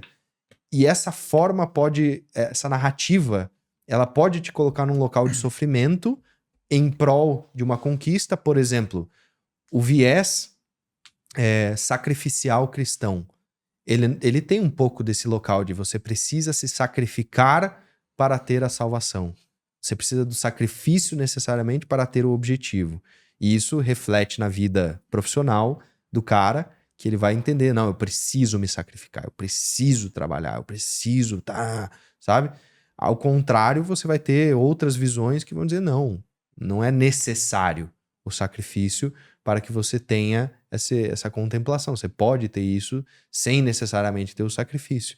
Ou a visão de bem e de mal. Não, é uma constante batalha do bem e do mal, né? O dualismo existencial. Então é uma constante luta entre as forças do bem e do mal e impulsos de maus hábitos e bons hábitos dentro de você, etc. Ou não, eu não acredito no mal, eu acredito que o mal é um vácuo do bem. A sombra é a ausência da luz. Ela não é um ente separado. Então eu vou tentar direcionar a minha vida para esse local aqui e eu entendo que não existe uma batalha real.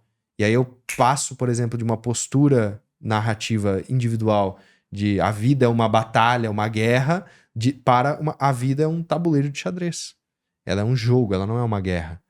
Né? Então, esse tabuleiro precisa ser divertido, e para ser divertido ele precisa ser desafiador, vamos dizer assim, a experiência da vida, né? Ela precisa ter os seus desafios para ser divertida, para você encontrar um senso de realização, felicidade, etc. Mas você está jogando, você está playing, né? Brincando. Então, a vida, quando você leva ela como uma brincadeira, como um jogo, ela é muito mais agradável do que se você levar ela como uma batalha, como uma guerra. Então, só o fato de você, às vezes, mudar um pouquinho a tua visão narrativa da realidade já muda completamente a tua experiência diária do que você já está fazendo, sem mudar nada. Só o jeito que você olha para aquilo. Uhum. E é relativo à época que você pensa também, eu imagino, né? Sobre isso. Então, por exemplo, hoje você tem 29 anos, você tem uma filha, né? É. Pô, com 20 anos você tinha um desejo.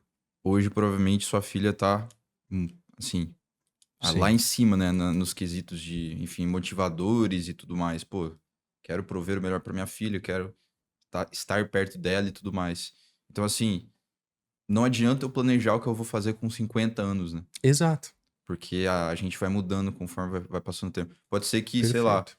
depois desse episódio aqui que eu gravo com você, o episódio semana que vem, essa narrativa que eu te falei seja desconstruída totalmente e aí eu siga outra, né? Exato. Ou sei lá, que eu tenho um filho semana que vem. Esquece, mano. Acabou, né? Esse que é o problema também. É um problema, mas se você olhar para isso como um problema, se você olhar isso como uma solução, você tira a ansiedade da conquista da tua frente e coloca a vida de uma forma muito mais. Daí entra aquele otimismo que a gente falou antes, né? Você entra numa via um pouco mais otimista de que a vida é boa, sabe? É bom estar vivo, a experiência da vida, cada coisinha começa a ter um sentido maior, o respirar, o tomar água.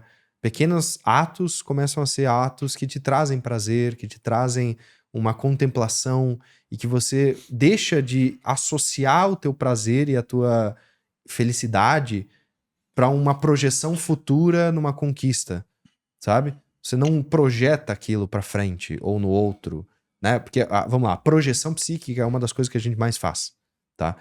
Quando a gente busca um relacionamento, a gente projeta algo na outra pessoa, né?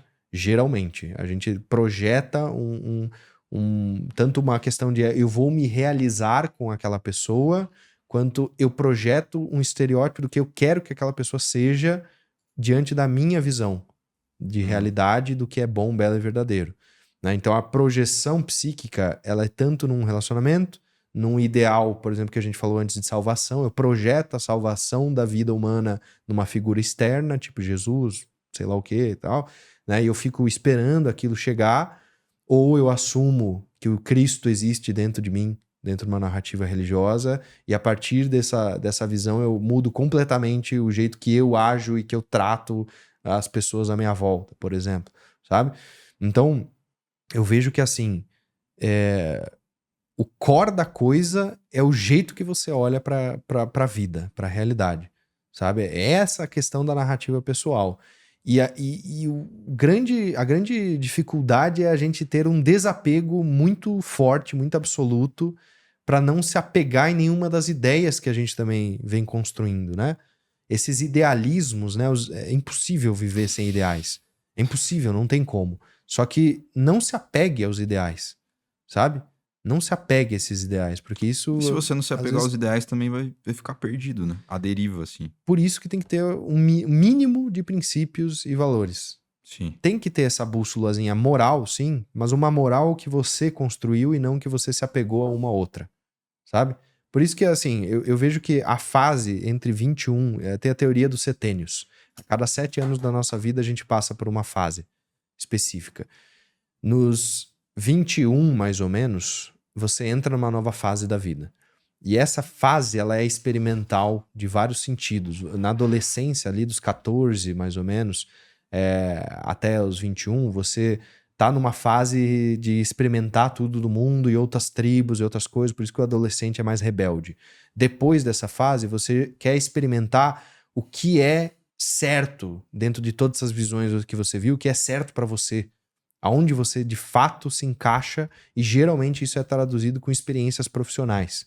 Então é natural que o jovem de 21 a 28 busque essa questão de experimentar modelos de negócio e coisas para performance e querer ser o melhor em uma área, etc., ou em várias áreas, tá?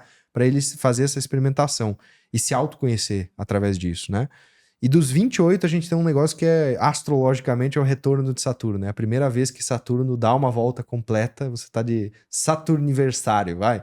Que é o teu aniversário saturniano. E, cara, é incrível como todo mundo que eu vejo tem um shift de vida absurdo entre 27 e 29 anos, assim.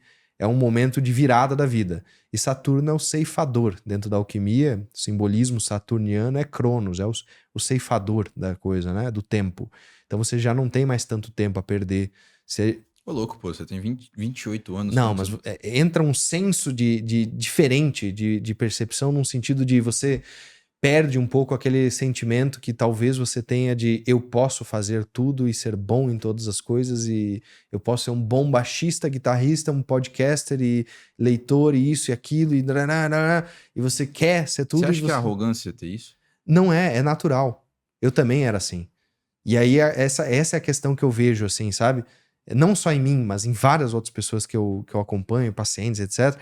Cara, é incrível como dá um shift de vida e você ceifa as coisas que não precisam mais e que não podem mais na sua vida, ocupar espaço na sua vida, e você foca em alguma coisa que é tipo, tá, eu vou ir nessa direção. Cara, isso sabe? que é foda, velho. Tipo assim, eu comecei a treinar boxe com 18 ou 19 anos.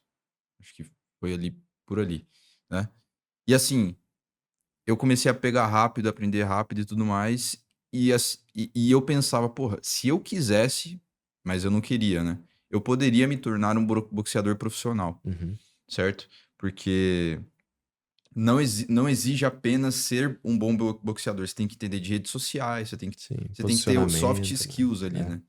E eu já tinha noção de várias, então eu tive esse insight, assim, digamos, né? Só que eu sei que se eu tivesse 30 e começado com 30, seria impossível. Sim. Por isso que tem o timing certo das coisas, né? Exato, velho. Então, Só que... deve ser muito difícil você chegar e conceber a ideia que acabou. Tipo, você não pode mais seguir o seu sonho, entendeu? É que eu vejo que assim, você sempre pode. Você pode ser o... sempre não, né? Tem questões de limitação física, realmente. O cara de 40 anos não pode ser boxeador profissional. Não tem como. Mas assim, quando você é jovem, você tá diante do paradigma das opções, né? Tem muitas opções, o mundo é cheio de oportunidades e a gente é bom em várias coisas ou descobre que tem aptidões que a gente não sabia. E aí você fica diante daquele paradigma. Eu faço isso porque eu quero, ou porque vai dar dinheiro, ou porque eu vou ser respeitado, né? E aí você meio que fica nos paradigmas de escolha que é natural, todo mundo passa por isso.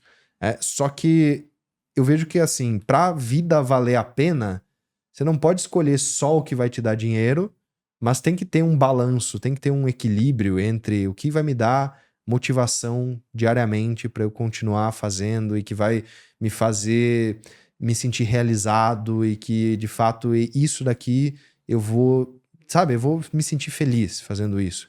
Não importa o dinheiro, porque o dinheiro, na verdade, eu vejo que hoje em dia, com essa questão de rede social e marketing digital, etc., a gente consegue também fazer dinheiro de formas que antes a gente não conseguia, sabe? Abrir um leque de possibilidades muito grande para essa questão financeira. E você pode ser qualquer coisa que você gostar, se você tiver entusiasmo em Deus. A palavra entusiasmo é em Deus, que é Deus dentro de você. Que aí entra naquela teoria que eu falei lá de que nós somos deuses passando por uma experiência, e se você encontra esse entusiasmo, geralmente é aonde você vai brilhar mais, sabe? E aí o dinheiro é só adaptação, é só você acertar um pouquinho o padrão de modelo de negócio, que o negócio flui, sabe? Mas aonde está o teu entusiasmo? Eu acho que isso é o que de fato vai te fazer ter uma vida melhor, assim.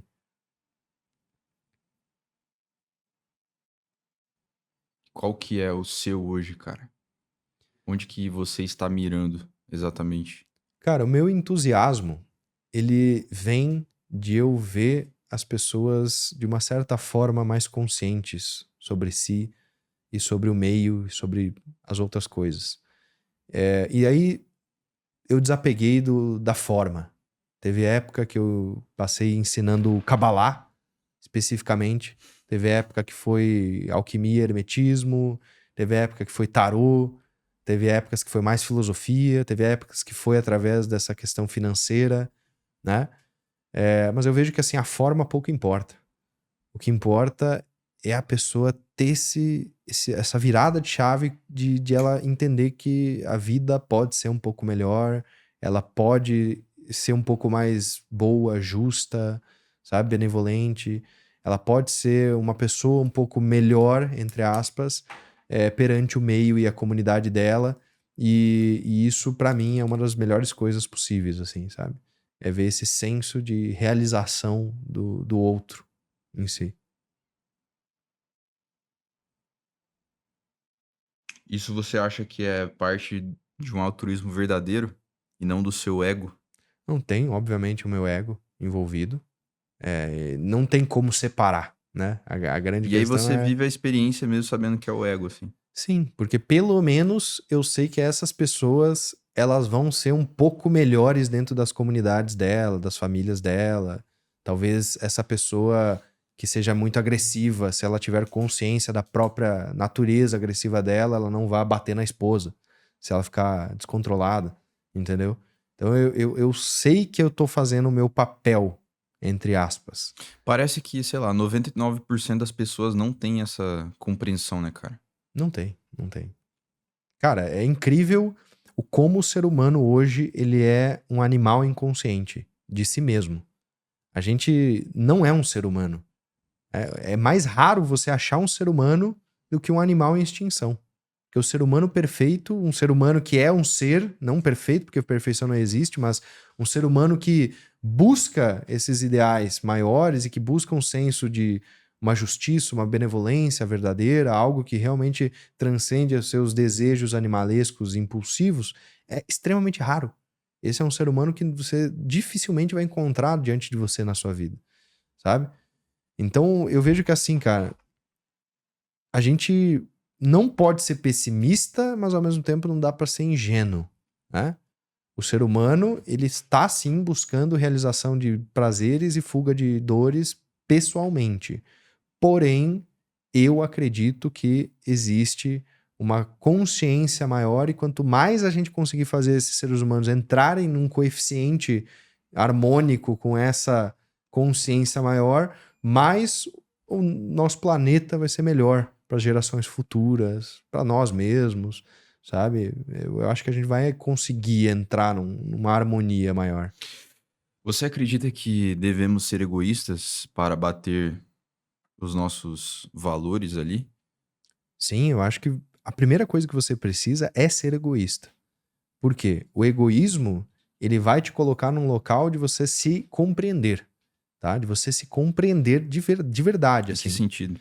Num sentido de realização pessoal, num sentido do que você quer, o que você não quer, num sentido do que você valoriza ou não valoriza.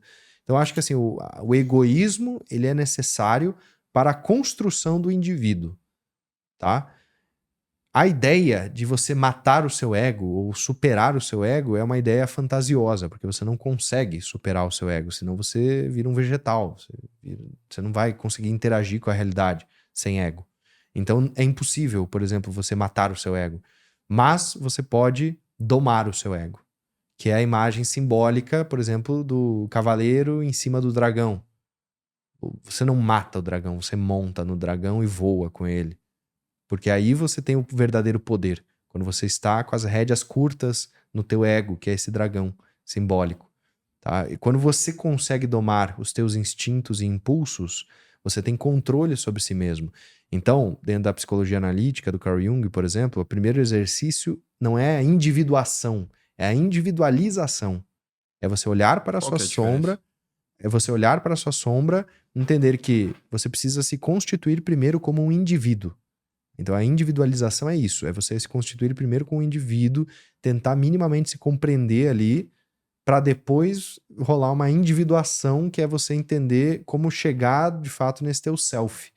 Chegar nesse local mais Colocar profundo. um ideal pra depois se entender onde você tá pra chegar nesse ideal.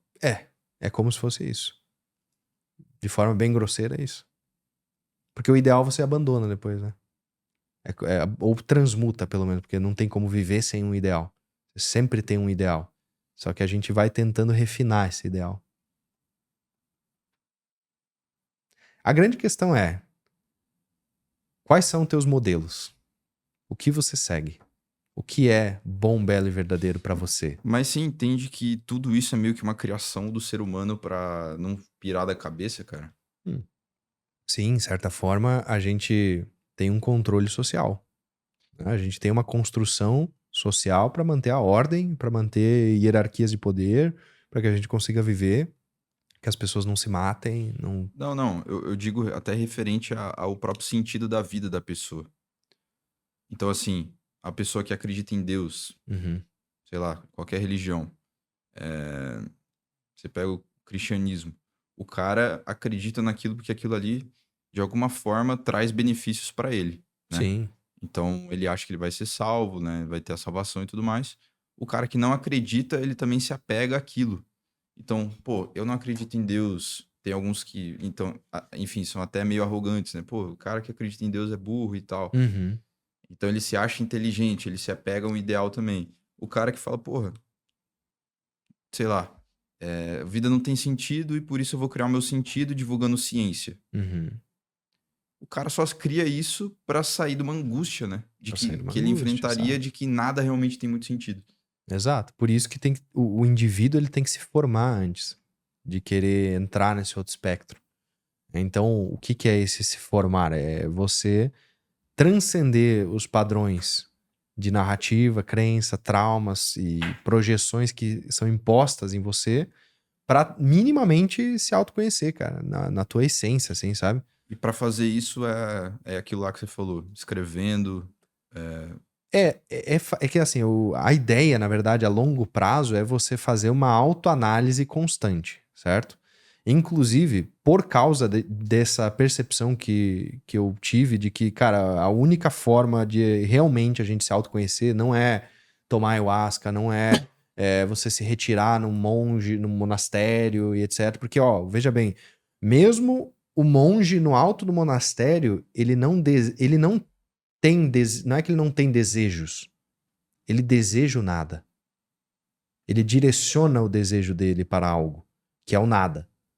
Mas ele não cessa o desejo. Então ele nunca consegue matar o ego. Ele nunca consegue extinguir Sim, o faz desejo sentido. libidinal. Só que o desejo libidinal dele está todo voltado para essa filosofia, essa forma de ver a realidade, que vai ser o nada, ou a transcendência absoluta, a integração com o todo, o amor incondicional de todas as coisas, sabe? E aí ele busca, através dos atos dele, tentar cumprir com esse papel, né? Então todo mundo aqui é ator. Todo mundo tem um papel e a gente atua. A grande questão é qual é o roteiro que você está atuando com o seu ego hoje, na sua vida. Então, esse é o grande questionamento. É você se autoanalisar constantemente por um longo período de tempo para aprender os teus próprios padrões, tuas crenças e narrativas e como você está atuando dentro desse roteiro do universo que talvez alguém te entregou, botou lá, opa, enfiou aqui, ó, e você nem viu, entendeu? Então instalou uma crença aqui em você, você nem sabe. e você só tá repetindo aquilo inconscientemente e você acha que é teu, entende? Então, todo o exercício alquímico, psicológico, metafísico, ele vai tentar te colocar nesse local mais consciente sobre, de fato, essas narrativas e tentar fazer modelos para você seguir. A religião que a gente estava falando. Jesus Cristo, o que ele deveria ser? Ele não deveria ser a pessoa Deus que vai te salvar. Não é esse o papel de Jesus Cristo. O papel de Jesus Cristo é ser um modelo narrativo de um ideal humano para você seguir. Entende? Esse é o papel de Jesus Cristo. É o papel narrativo da figura de Jesus, é servir de modelo para o cristão seguir. E não um personagem numa história que vai te salvar. Entendeu? Então, eu acho que assim, existe uma questão que, se você olhar para as religiões fundamentais, para as filosofias e tudo mais, você começa a entender um pouco melhor esse local, né? Essa atuação nesse tabuleiro da vida que a gente tá, e você começa a se libertar um pouco disso. Se libertar desses padrões e encontrar um senso de, cara, isso aqui tá me fazendo bem, sabe? Cara, um exercício muito foda que eu tô fazendo agora é todos os dias. Tô me pegando assim, né? Pra fazer todos os dias.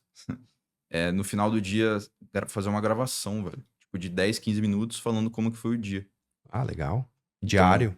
É um diário. tudo que você aprendeu e o que você, enfim, sentiu, sei lá, você teve uma experiência nova, porra.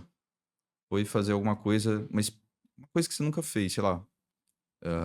Foi nadar com um tubarão. Uhum. Aí você contar aquilo, imagina você ver isso daqui 5 anos, entendeu? Uhum. Eu acho que é uma coisa muito rica. É muito, cara, muito. Então, é exatamente isso, Cauê. E pensando nessa ferramenta perfeita para o autoconhecimento mais profundo possível, o que eu cheguei de solução?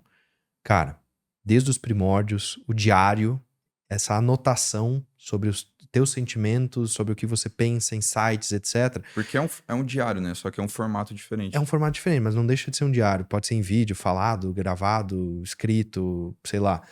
Só que você está registrando. E o registro faz com que você tenha a capacidade de olhar para aquilo, processar melhor os dados e tirar melhores insights a partir daquilo. Então, hoje, com a IA, fica muito mais fácil fazer isso. E por isso, a gente está criando e vai lançar agora, em janeiro, a Pythia, que é o oráculo de Delfos, né? O nome do oráculo de Delfos. E a Pythia, ela é uma assistente de bolso, onde eu posso pegar aqui, por exemplo, ela funciona num contato de WhatsApp, mas ela é um segundo cérebro. Então, ela é um sistema de notas, de traqueamento de hábitos e comportamento, onde eu abro aqui o contatinho, por exemplo, eu vou falar para ela assim, nova nota, Pythia, me lembra de falar com o Cauê sobre existencialismo. E aí ela vai curtir a minha mensagem aqui, mostrando que ela anotou, vai anotar, e depois eu posso conversar com as minhas próprias notas com o sistema de IA e ativar alguns protocolos, Ela inclusive lê a transcrição do psicoterapêuticos. áudio ali. Sim, ela lê, ela já vai ler aqui, e ela consegue depois conversar com você com isso. Ou, por exemplo, eu tenho lá minhas rotinas. Aí eu vou falar, Pythia, quais são as minhas rotinas hoje? Ela vai me falar, hoje você tem que fazer isso e aquilo. Depois ligar com Google Agenda, etc, para lançar em facilitar. E a gente vai lançar e distribuir de graça isso para todo mundo em janeiro, tá? Janeiro vai ser o momento para quem quiser Vocês não vão cobrar, cara? testar. Por enquanto não, cara. Por enquanto não. E aí a gente vai distribuir isso aqui, ó, nota criada com sucesso. Aí depois, por exemplo, eu anoto muito insight que eu tenho de estudos, né? A gente tem os cadernos de estudos também, você consegue anotar dentro de cadernos específicos, e tem o aplicativo lá depois para você mexer no celular, no computador, organizar tudo como se fosse um Notion, um Evernote, alguma coisa assim, só que com essa facilidade de interface de WhatsApp, né? O brasileiro é muito acostumado com o WhatsApp. Muito, cara, muito brasileiro. É o local, entendeu? Então, lendo também um comportamento padrão da sociedade, a gente consegue saber um pouco melhor, né, o que dá para fazer e o que não dá. E aí, essa visão da Pythia, o pessoal vai poder ter acesso. Em janeiro eu vou fazer 4 lives e eu vou ensinar um pouco de como que você pode se organizar, ter um melhor ano, ter melhores hábitos, ressignificar padrões de crença, inclusive, através da Pythia, porque eu tô montando alguns protocolos psicológicos para a pessoa ativar e fazer uma maiêutica socrática junto com a Pitya, lendo. Primeiro, ela passa por um quiz, então, que faz o mapa Todo da um consciência, que traça o perfil psicométrico da pessoa para saber se você é mais introvertido, extrovertido, se você é mais openness, né, ou menos, enfim. Você traça perfil psicológico ali da pessoa para fazer como se fosse uma leitura do que a pessoa vê, né, como que ela se entende ali mais ou menos. Depois disso, a gente vai para um local de entender a narrativa pessoal e descobrir, através de uma maiêutica socrática, qual é a crença raiz sobre aquele aspecto da pessoa. Tipo, tô com dificuldade de relacionamento. Aí, por que você tá com essa dificuldade e tal? Ela vai te investigando, né? Então é um pouco diferente do GPT, porque ela não tem um viés de reforço positivo para deixar o usuário viciado no uso, né? Sim. Então, porque o GPT e Gemini, essas coisas, se você falar assim, Depende de como você usa, né? não, mas ela sempre tem um viés de reforço cognitivo. Se você mandar um prompt certo, não, cara. Não, mas aí você tem que saber mandar o prompt. E Exato. toda vez você tem que mandar. E mesmo assim, ela vai concordar com você. Mesmo se você falar, escreva um roteiro no modelo AIDA de copy para essa finalidade, julgue com todos os critérios máximos, isso, aquilo, ela vai pegar o teu referencial, ela vai pegar o teu Chat histórico. temporário não pega referencial. Depende. Depende da onde. No ChatGPT até pega. Eu uso mais o Cloud, né? O Cloud não pega mesmo. Mas assim, isso é uma Mas bênção eu e é acho uma que- maldição. Não né? sei se o Cloud tem o temporário, pô. Não sei também. Mas assim, isso é uma bênção e uma maldição, porque você vai ter sempre um viés ali que foi construído, né? Não, é ruim, pô. É. Tem muito- E aí ela tenta sempre reforçar o teu ponto. A né? maioria do uso da IA hoje é para conselhos terapêuticos, né? Conselhos de vida, enfim. Pô, terminei com o meu namorado, me ajude nisso. Sim, Tipo, isso é muito comum, né? sim. E aí ele vai te responder baseado nos vieses. Mas então, cara, se você mandar um prompt baseado em evidências, não sei o que, de acordo Você com esse... enviesa em outro lado, né? Mas tudo vai ter um Tudo é viés. um viés, tudo é ideologia, entendeu? Então é por isso. Por exemplo, a Pitya, ela tenta ser neutra, mas ela tem o viés psicoterapêutico.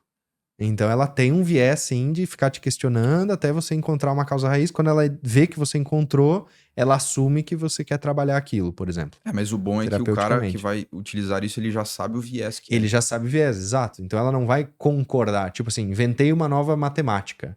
Pra mim, agora 1 mais 1 é igual a 3. Nossa, que legal, você é um gênio. Sabe? Ela não vai falar isso. Ela vai te questionar. Por que você quis inventar essa matemática? Entende? Então ela tá enviesada num local de investigação, de crença mesmo. E aí e como um segundo cérebro para você fazer anotações, né? Não conversar só com ela. Então isso é Que bem massa, interessante. cara. E onde que o pessoal vai poder encontrar isso daí? Cara, no meu Instagram, o pessoal já pode fazer um test drive de protocolo terapêutico comentando em qualquer lugar A6. Você ativa um robô direto no direct que vai fazer uma maiêutica socrática e te entregar um protocolo lá. Então isso já tá lá no Instagram, se você quiser. Mas é interessante, porque a cada 1000 pessoas, umas 100 terminam. Porque é intenso, cara. Dói um pouco, sabe? Você se questionar dói um pouco. Então, 10%. o pessoal não termina geralmente porque não consegue chegar no final. Então, se prepare. Se você quiser realmente se autoconhecer, olhar para as tuas sombras, chega lá no Instagram, comenta a 6 e vai conversando com sinceridade ali. E a gente também vai lançar no YouTube, né? Que também é Yuri Mocelin, meu YouTube, 4 lives agora em janeiro, para justamente mostrar como que você pode otimizar rotina, hábitos, comportamento, crenças, né? E várias áreas diferentes através do uso de tecnologias, tanto né, físicas aqui, como a IA, como tecnologias mentais também, né? Sim. Interessante, cara. Velho, partindo então pro final aí do podcast, eu queria te perguntar. Bom, a gente falou sobre vários tópicos aqui, sobre alquimia, transmutação e, enfim, várias coisas. E é muito legal, assim, ver a forma como você pensa, sabe? Por mais que, enfim, você vê que eu confronto bastante, eu concordo em Mas é muita coisa. bom. Eu concordo em muita coisa que você falou, assim. Você falou mais ou menos das suas motivações, né, cara? Então, pô, ajudar as pessoas ver comunidades sendo melhoradas e tudo mais, mas assim, velho, indo pra uma questão última, assim, né? O que você acha que faz sentido hoje vai mudar daqui a um tempo e tudo mais, né? Mas hoje, assim, como que você poderia condensar o que realmente importa, assim, pra você na vida, cara? Essa é uma pergunta profunda. Cara, eu vejo que assim, hoje, tendo filha, tendo já um pouquinho mais de liberdade financeira, tendo um certo desapego com coisas e buscando mais me compreender como um ser humano por meio de experiências, eu vejo que o que vale a pena é você viver com intenção clara do que você está querendo fazer, é você ser nobre a alguma causa que você escolha, ou que faça sentido para você. E essa causa pode variar muito. Pode ser ajudar os velhinhos, os animais e crianças, ou não. Pode ser levantar a bandeira de um esporte na tua comunidade. Pode ser, sabe, varia muito a causa, mas eu acho que ter uma causa maior do que você te faz se movimentar e te faz ter mais impulso de entusiasmo na vida. E eu vejo que é um certo desapego absoluto de você viver no presente, no agora, esperando e planejando, sim, mas não se apegando a resultado. Não se apegando ao se isso der certo, eu vou ser feliz, né? Não fazendo projeção de condicionamento psíquico em conquistas e materiais e etc, etc. Então eu vejo que assim, é isso, e num lado, por exemplo, afetivo, é você, cara, entender que a busca maior do ser humano é o amor, é ser amado e amar, e você achar meios pra isso, sabe? De uma forma muito genuína e não também projetando em outras pessoas. Por exemplo, eu achei isso muito na minha filha, certo? Então eu valorizo muito essa relação, e a prioridade da filha em si, ela passou vários graus diante de outras coisas, né? Então eu acho que assim, é você buscar esses fatores e essas questões transcendentes e não se prender tanto às narrativas que são contadas e que você acha que às vezes é verdade, e numa investigação profunda você vê que aquilo não é tão verdadeiro assim. É isso que importa na vida, então. Pra mim é, cara. Pra mim é. Individual, né? A Sim. minha vida como indivíduo. Eu vejo que é isso. Yuri, valeu pelo papo, cara. Valeu, Cauê. Papo sensacional. Obrigado aí pelo convite, pela participação. Foi muito bom. Você é um cara muito inteligente. Pô, obrigado. E é sempre bom ter essas trocas. Show. Divulga suas redes aí, pessoal. Novamente aí, se quiser falar das lives e tudo, Uhum. nessa câmera aqui. Tá. Então, você pode me encontrar no Instagram e no YouTube, Yuri Mocelin, com 2 L's. E lá você vai encontrar vídeos semanais, você vai encontrar lives, você vai encontrar material. Vai encontrar no meu Instagram, no direct, se você responder A6, me mandar uma mensagem lá, você ativa um robô que vai investigar a sua crença raiz, caso você queira se conhecer melhor, de graça. Você também vai encontrar meu material musical, né? Que eu toco vários instrumentos, e eu vou agora em 2026 fazer também jornadas meditativas com instrumentos, para você de fato ter também um momento de descompressão da vida rotineira, cotidiana, que às vezes é cheia de turbulências e problemas. Então é bom a gente ter esses momentos dentro da nossa vida, né? Também você pode encontrar a minha comunidade, que é a Delphos, que é uma comunidade focada em desenvolvimento do ser, né? O Conhece-te a ti mesmo como a máxima de Delphos. E dentro desse Conhece-te a ti mesmo, a gente tem médicos, psicólogos, psiquiatras, nutricionistas, pessoas da espiritualidade, de vários meios, dando aulas justamente para que você tenha uma abrangência, um leque maior. Temos a Pitya, que é a nossa IA, que está lá também. E, enfim, você pode encontrar tudo isso lá, tá bom? Fica esse convite. E mais uma vez, obrigado, Cauê, pela participação aqui, por eu poder participar. E é isso, meu querido. Valeu, cara. Valeu. Bom, se você assistiu até aqui, considere se inscrever aqui no canal. Sua inscrição é muito importante para o podcast. Nos ajuda a trazer cada vez mais convidados, mais conversa e tudo mais. Os convidados que vêm aqui, eles olham bastante para a métrica dos inscritos. Então se inscreve aí, parece que ali por volta de 73% das pessoas que assistem o podcast ainda não se inscreveram. Então só confere aí se você se inscreveu, realmente é muito importante, ajuda muito o projeto, tá?